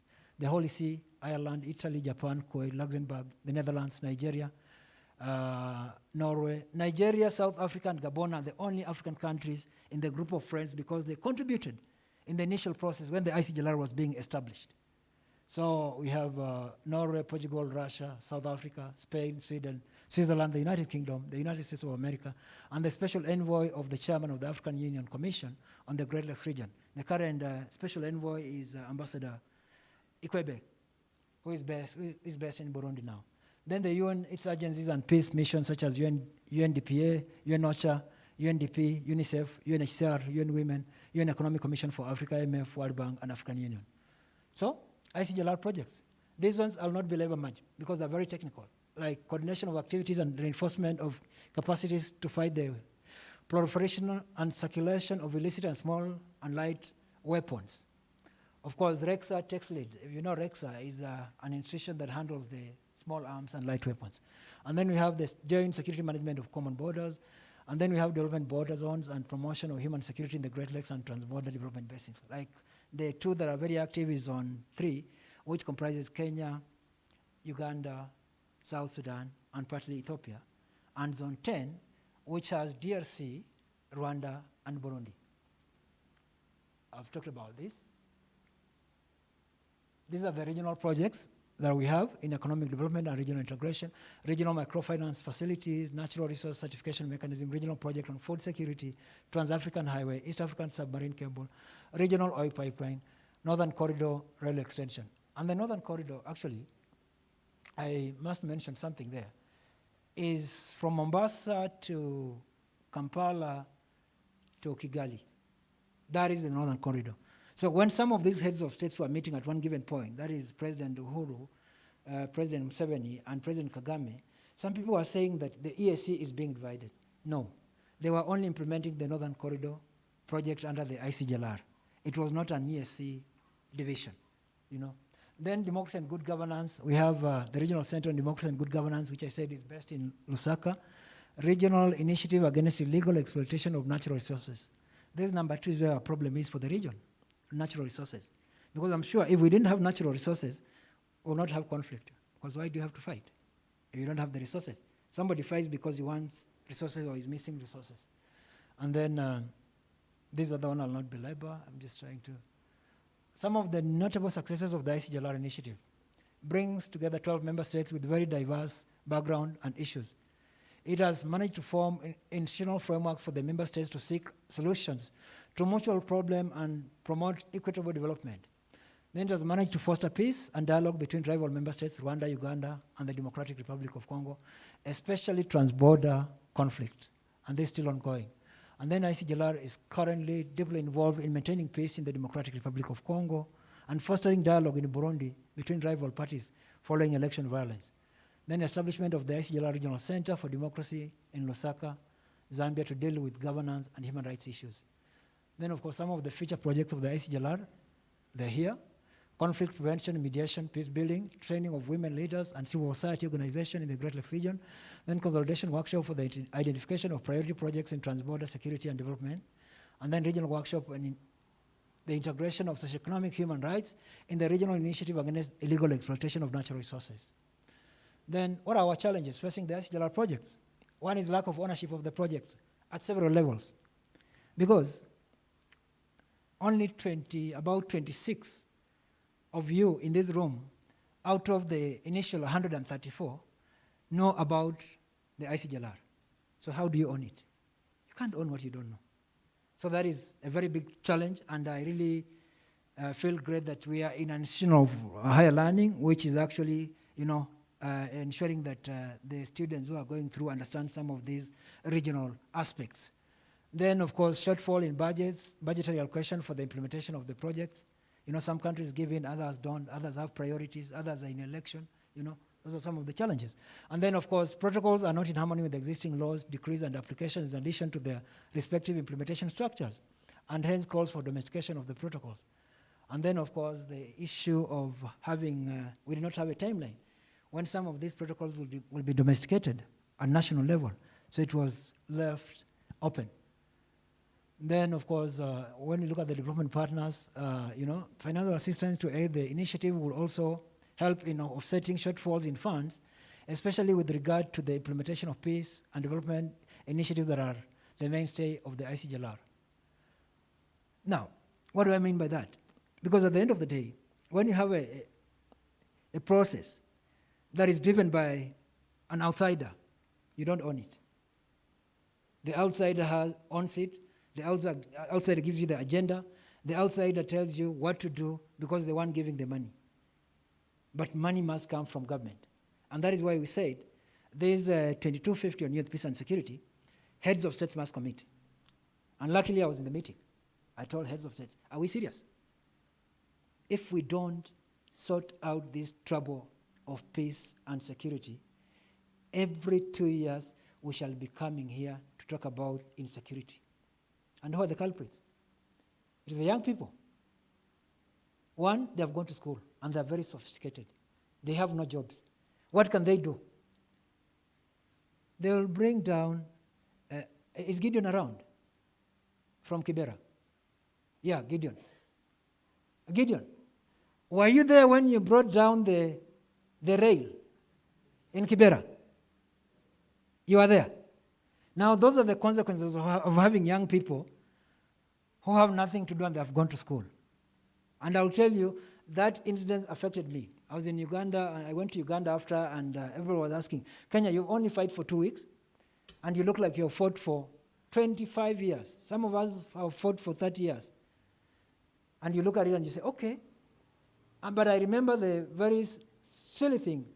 I bought salt at 250 Kenya shillings, 1 kg salt. I'll never forget that. Because of goods not coming from Kenya to Uganda. That is the impact when there is conflict. Our Worth model, the ICGLR process provides a conflict resolution model that can be replicated elsewhere in the world. And this is very important. Today, what we're initiating in terms of coming up with the regional action plan as per the decree of heads of states, we are actually modeling. And we are going to be a model in the world. There is no other sub-regional organization in the world that has had heads of state sit and commit that we need this regional action plan on youth, peace, and security. So it is something that we must all share and see how best we can model around it for us to become a pilot. And we want to use Kenya as one of the pilot countries. Then conception of such frameworks could also help in the promotion of ideals of good governance and democracy within member states. Then finally, such a framework offers a springboard through which member states can tackle common transborder issues like illegal trafficking in human and illicit goods like drugs, transborder violence, and terrorism. Then achievements, democracy and good governance has been promoted in the region, but again, that being promoted is relative. You know, it is relative, and you know why I mean when I say it is relative. ICGLR has helped in the fight against transborder crimes through the provisions of the Protocol on Judicial Cooperation, and the conference has been able to reduce the number of conflicts in the region by the establishment of frameworks for conflict resolution. And then we have managed to foster peace in the region among former rival countries like Rwanda, Uganda, and DRC. Then the involvement in the restoration of peace, stability in the Democratic Republic of Congo after the prolonged civil war in the country. And remember, the M23 Pact was signed here in December 2013. It was signed here at State House. So we have a lot of contribution, and being that Kenya has taken over the position and a permanent seat at the UN Security Council, we are all being asked, what are you going to do as Kenya for the region? Now that you're in the UN Security Council, the question my brother from Kajiado was asking, what are we going to do for the region? And then we ask ourselves, what am I going to do for this country to ensure that we achieve what we want? Then, of course, lastly, has been able to participate in the disarmament processes in most member countries. Thank you very much. God bless you.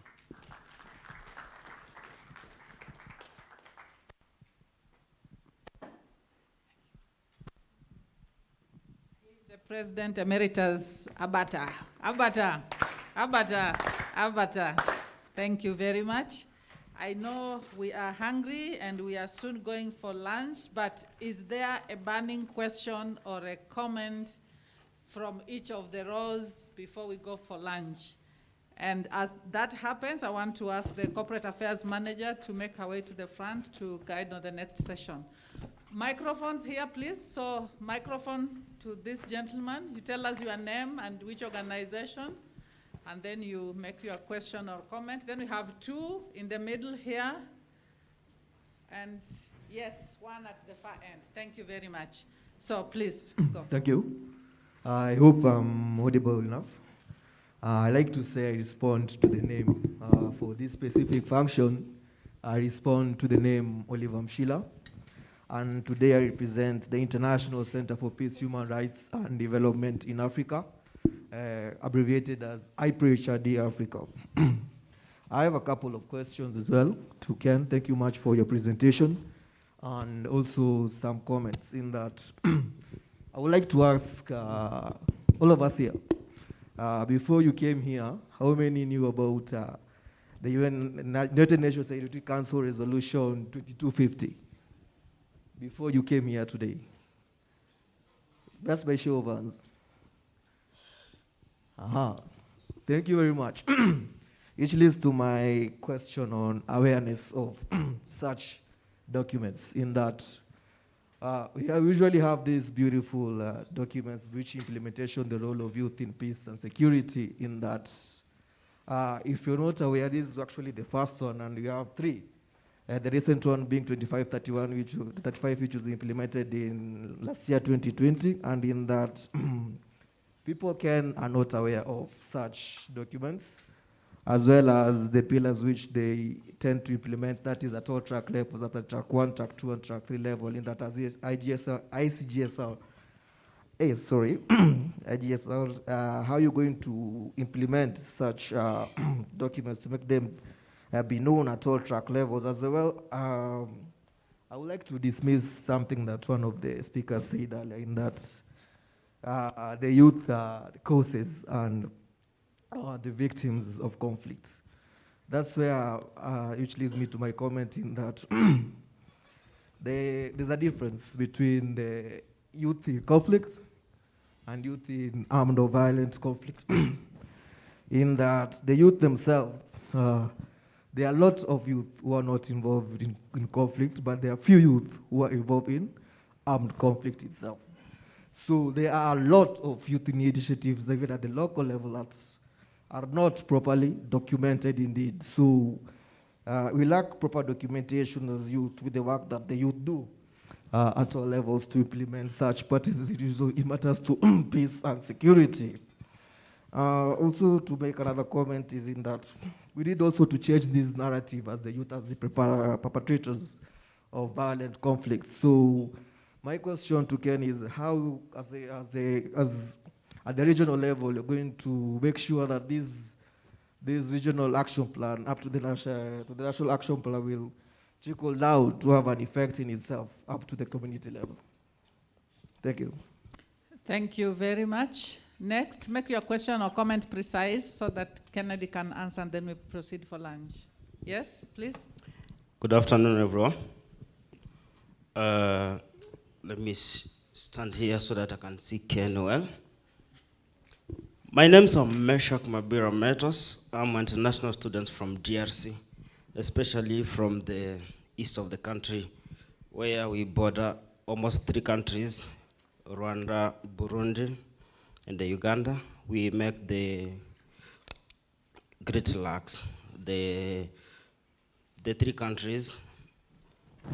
I have been, this is my 2nd or 3rd time, I've been in the international conference for Great Lacs. In French we call Conférence Internationale des Pays des Grands Lacs.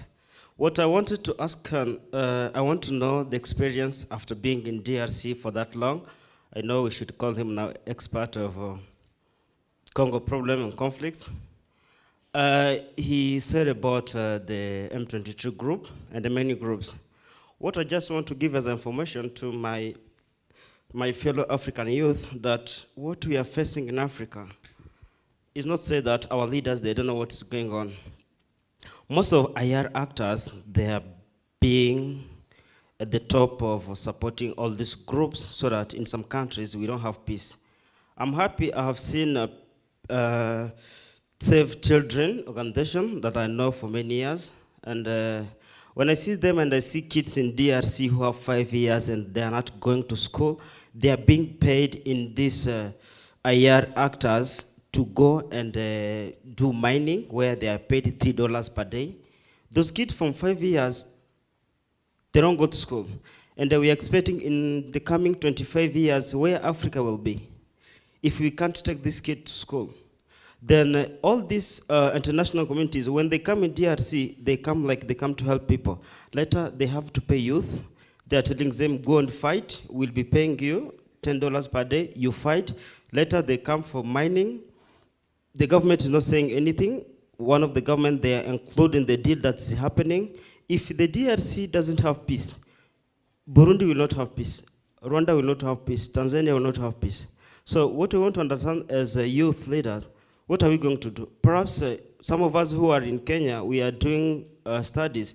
When we are done, perhaps we don't know what to do. When we will go back, perhaps we'll join again some of the rebel groups so that we can have jobs, because we don't have jobs. If they pay us to work with them, what are we going to do if we don't have jobs? So what I want to know, because the international conference on the Great Lakes region, I think they have a bit of experience of what we are having. So I want to know, especially, as I said, me, I'm coming from the East, where for a decade we have been seeing problems, fight to fight. And what I want to know now is, sir, I want to know what, because you have been there, what did you come up with as experience, and what did you learn from there, and what can we wait as a youth from that side which has a problem? Thank you. Thank you very much. Next person with the microphone. Make it brief, please. Good afternoon, everyone. Good afternoon. Well, this is Saitoti Sanet, the president of Mount Kenya University, and you're the leader from Narok County. And I just want to comment the presentation by the emeritus president. And I have a concern, or rather a question, and maybe something to add. The discussion has been very good, and as young people, I know when you get out of this place, and maybe you're going to influence some other friends of ours. But again, from the presentation, I've seen how the initiative is so much into governments and all that, but I didn't see somewhere where now the young people from the grassroots are involved in the process. Because we've had these discussions and we've seen in the televisions and all that, that we have this kind of an organization that is championing for this, but again, going down to the lower level, you know, we lack that information. As one of the speakers said, that yes, we have these very big organizations. You know, we only see them in the magazines and all that. But now, how are we going to demystify this information to the people, to the young people down there? Something else is that we all know the problems that as young people we're going through. But again, every other time and again, we're speaking about them. But I just want to go to a point where now we actualize, we put into action and see how we can solve these problems. Because we're saying we lack jobs as young people. And we have these organizations. How are we going to create these jobs? Because now that's how we can solve our problems. But again, when we have conferences and all that, talking about it, but we are not actualizing, we are not putting into action how we can solve the problems, then it will become just a mirage. Anyway, thank you. Thank you very much. Last one, last question. Yes, go. Yes, sorry. My name is Peter Kaunda. I'm the secretary to National Youth Alliance, that's NYA. And also, I'm the former student leader for KUSA 2019-2018 academic year. So my question goes direct to our president, that's Ken, good friend of mine. I'm a member of International Conference on the Great Lake regions, but I'm very privileged to ask this question concerning on conflict and insecurity in this nation. We realize that the major insecurity is about media and media is the cause of conflict in the percentage of the insecurity in this nation. What is the mitigation put forward by the International Conference on the Great Lake Regions to cap on objective number 2, which is political and social stabilities? You realize that we are living in a nation whereby humanity has lost its value, whereby the other time you hear about somebody killing the family, a man killing the wife, killing the children, the kids, and all of that. I think that's our mandate at the youths, so that you can form a mitigation towards fighting that social stability, attaining that that objective is being achieved on the social and political stability. So my question is, what is the mitigation put forward to ensure that that objective is being attained on political and social stability? Thank you.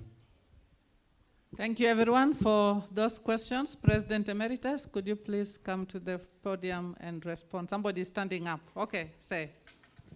Good afternoon. Good afternoon. My name is Obadia Bahizire. I'm from the Republic Democratic of Congo. I'm so glad to partake on this conference. And I want to acknowledge and recognize the presentation, the kind of presentation that have taken place in this place. But I have a few remarks and a recommendation.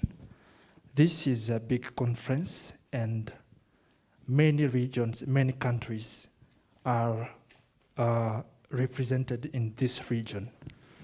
Would we have the ambassadors of the represented countries in such conferences next time? Like, I would wish to have my ambassador, the ambassador from the Republic Democratic of Congo here, so that he may get the idea, or he may get what we desire from them, so that he may go and give the report back to the country. Kindly, next time, do so. Number 2, we have heard that ICGLR is working hard on maintaining peace in the eastern region of the Republic Democratic of Congo, which is a good thing, and I applaud you for that. But what are you doing to ensure that there is peace and there is a sustainable peace in the eastern region of the Republic Democratic of Congo? Finally, I'm an upcoming teacher, and I'm looking forward one day to be a CS of education in my country, God willing. And yeah, sure. Yeah, okay, what I would like just to mention, there is a scholar that I love so much from Nigeria, Chinua Achebe, who one day said, he asked actually a question, where are the young suckers who will grow when the older banana dies? It's a very powerful statement. The issue of unemployment, it's not due to readiness or not being skillful. You are our teachers and you are here. Are we not skillful? Don't we qualify? If we would not qualify, you are answerable because you are our teacher. Am I heard? Yeah, thank you so much. May God bless you. Thank you very much. President Emeritus, could you please come and respond to those questions?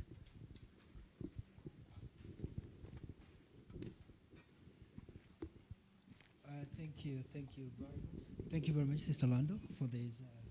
Sister Professor Lando, for this opportunity to respond to the questions.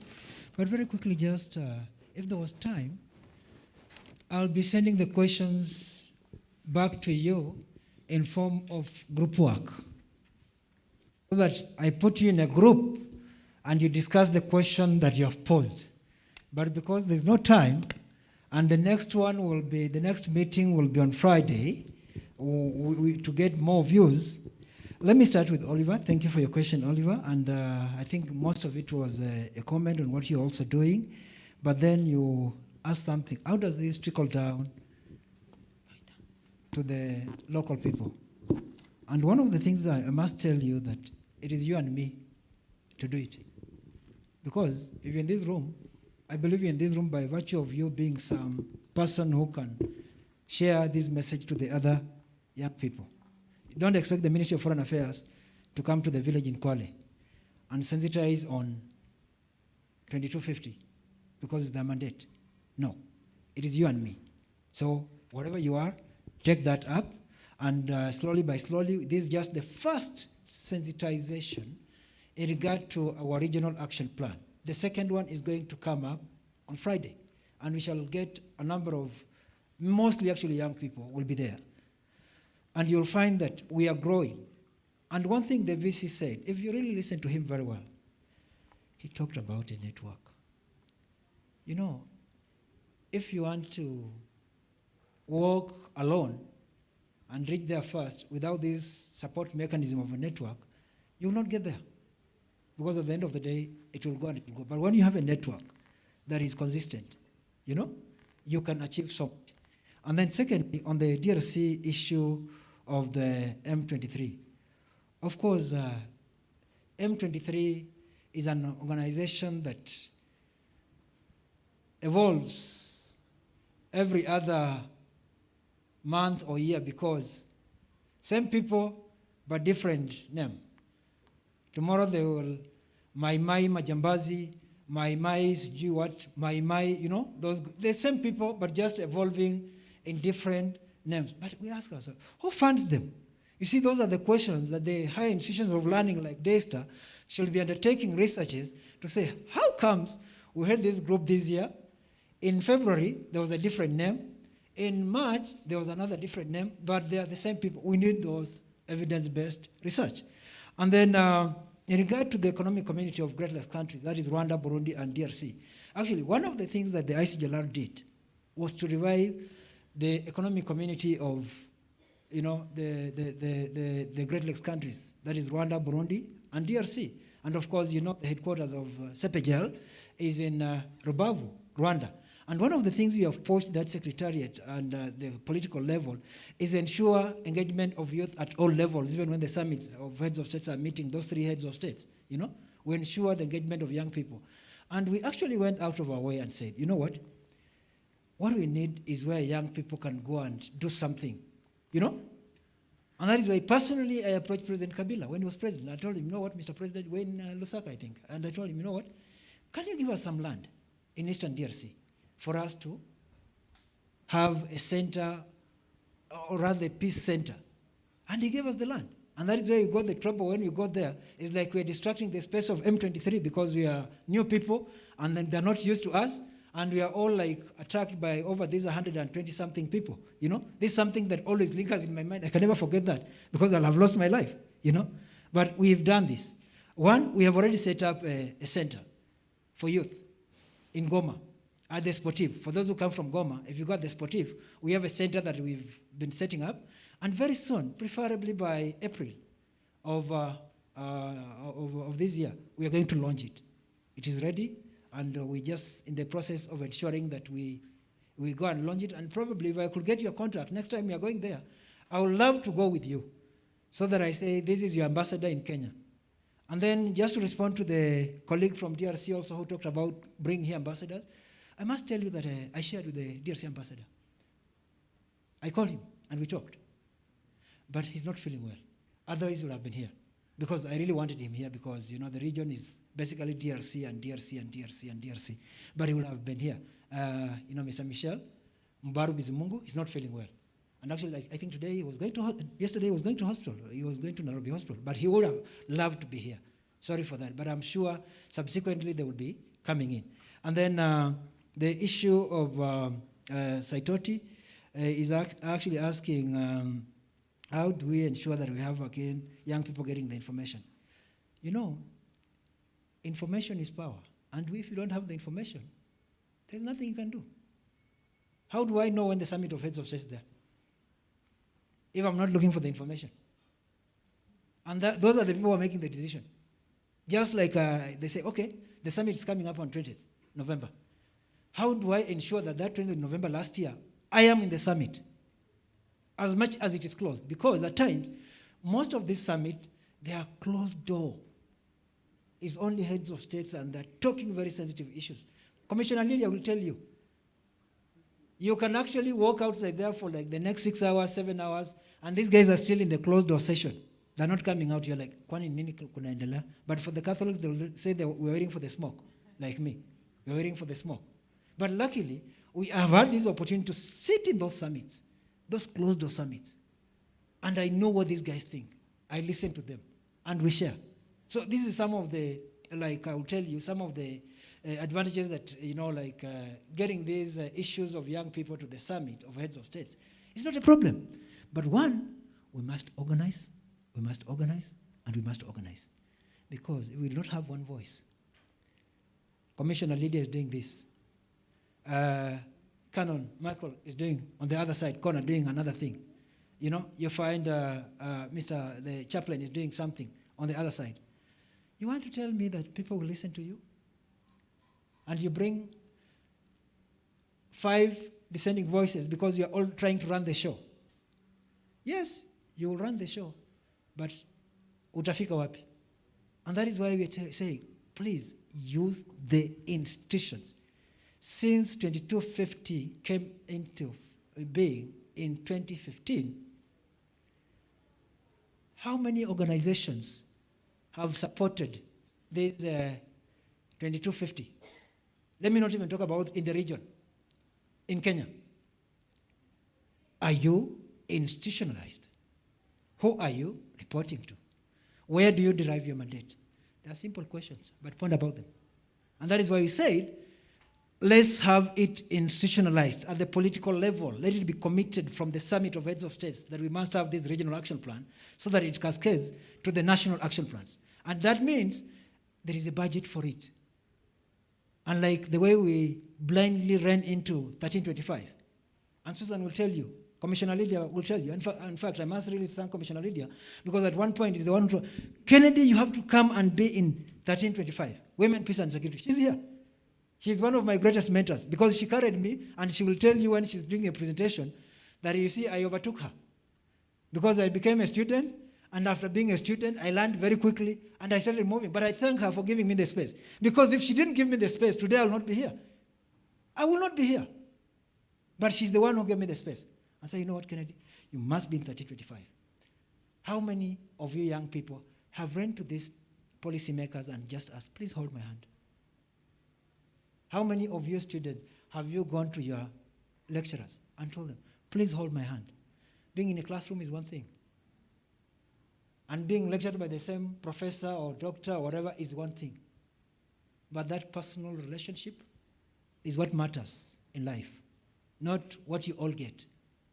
Because our hands has the fingers, and all these fingers are never the same. So it's the same for students. And then, of course, when I listen to Saitoti, I just must tell you that we need to do more.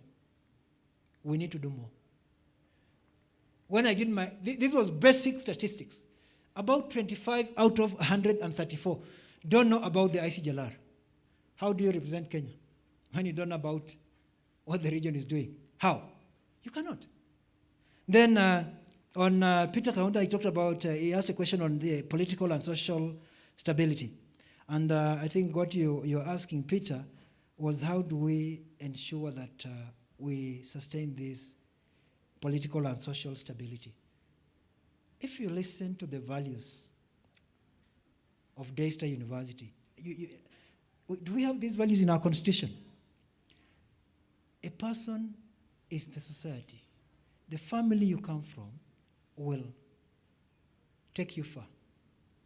Because if you're not practicing it in your family setup, believe me, outside here you'll just be pretending. The values is me. I have to live them. They must come from my family. I must take leadership. And the leaders come from the family and society. and we go voting for them, we can change the way things are done. And we can change and make this region a much better place, if at all we are organized. But the backbone must be our values. Because if our values are the wheelbarrow values, if our values are what you call the BBI values, if our values are what you call, if you're not rich, you cannot be a leader in this country or a member of parliament. That just tells you. Because at the end of the day, that is the society we are running in. Because what our leaders do portrays the entire society. And now, if you do not hold these young people, the youth, who are the immediate parents of today and tomorrow, tell me what kind of children we are going to have in the next 20, 30 years. So we have a role to play. And then, of course, lastly, in regard to a question asked by my colleague from DRC, what are we doing to ensure peace in Eastern DRC is sustained? Eastern DRC is the gold of the Great Lakes region. And every partner is interested. And that is why, you know, when you mentioned that you can go back to your country and join the militia, I understand what you're talking about. But is that the option? That you come to an institution like Daystar University, go through school, and the only thing that you can go back to your country and do from the values that you've been imparted is to become a militia? Is that the brand you want to carry? I'll tell you no, don't even say it. Because you must take leadership. You must take leadership. And we must do something in DRC. And it will take time. Because this will take a generation. Remember, these are young people who are born during war. What they know is only conflict, nothing else. Conflict, nothing else. And today you're telling this young person, now we want to make you a policymaker. Huh? I have taken some to some of these countries, Australia, and they have to go through a very rigorous course of about 3 months just to, you know, reconstruct their thinking so that they don't have this bad past in regard to what has gone through their country. And that is why you come to an institution of higher learning to change your life. Thank you very much.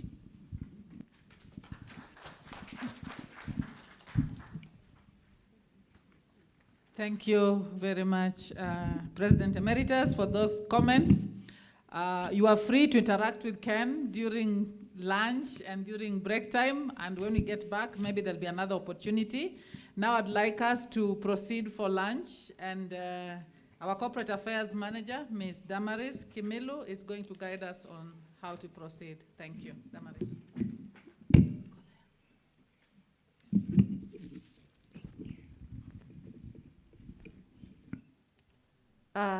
Thank you, Sister Professor Agnes Lucy Lando, for guiding us very, very effectively since morning. Can we appreciate her? Yeah, that has been a very well coordinated and, you know, engaging conversation since morning. Now, I'm here to guide us on how to proceed to lunch. We recognize that we are late by an hour, but we need to be back here by 2:40 in order to begin the afternoon session. And so this is how we are going to proceed out of this room. And we need to observe social distance when we are getting served and getting seated. I invite the protocol team that ushered our VIP guests this morning, Dr. Evans Amata, Dr. Samuel Murithi, Dr. Chesang. Kindly be ready. Your team will be the first one to leave. On my right, your left, and you use the route that you're familiar with. Sister Professor Lando and the chaplain will be joining that team. And so all our VIP guests who had lunch with the Vice Chancellor and members of senior management, the DVCs, the principal, and other members of that team, kindly exit. You will be the first one to leave through that door and proceed on to 7th floor and enjoy your lunch there. We are ready for you.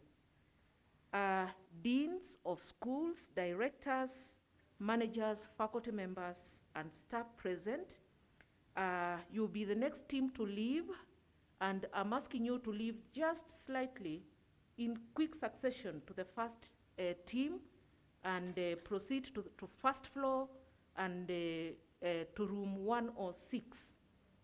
That is where your lunch is served. Please bear with us. We must observe distance and just make sure that the spaces available can accommodate for all of us. Other guests who are not students, I am asking you to be the third group leaving through the rear, and you will receive your meal voucher there and be guided to room 1 or 2. Just take the flight of steps. Immediately you step out onto first floor, room 1 or 2. You will be served there and you'll be guided. And then students, kindly remain in the room just about 5 or so minutes. You will be guided on when to leave so that there's no overcrowding. When we get to first floor, we shall be served on first floor. And so all of us, let us make sure that we are back here at 2:40. There are washrooms on each floor. As you step out, those that are going through the rear, there's also washrooms on your immediate left as you leave. I want to invite us to pray for lunch, and then we shall be exiting. Dr. Mureithi, be ready to exit first. Shall we pray?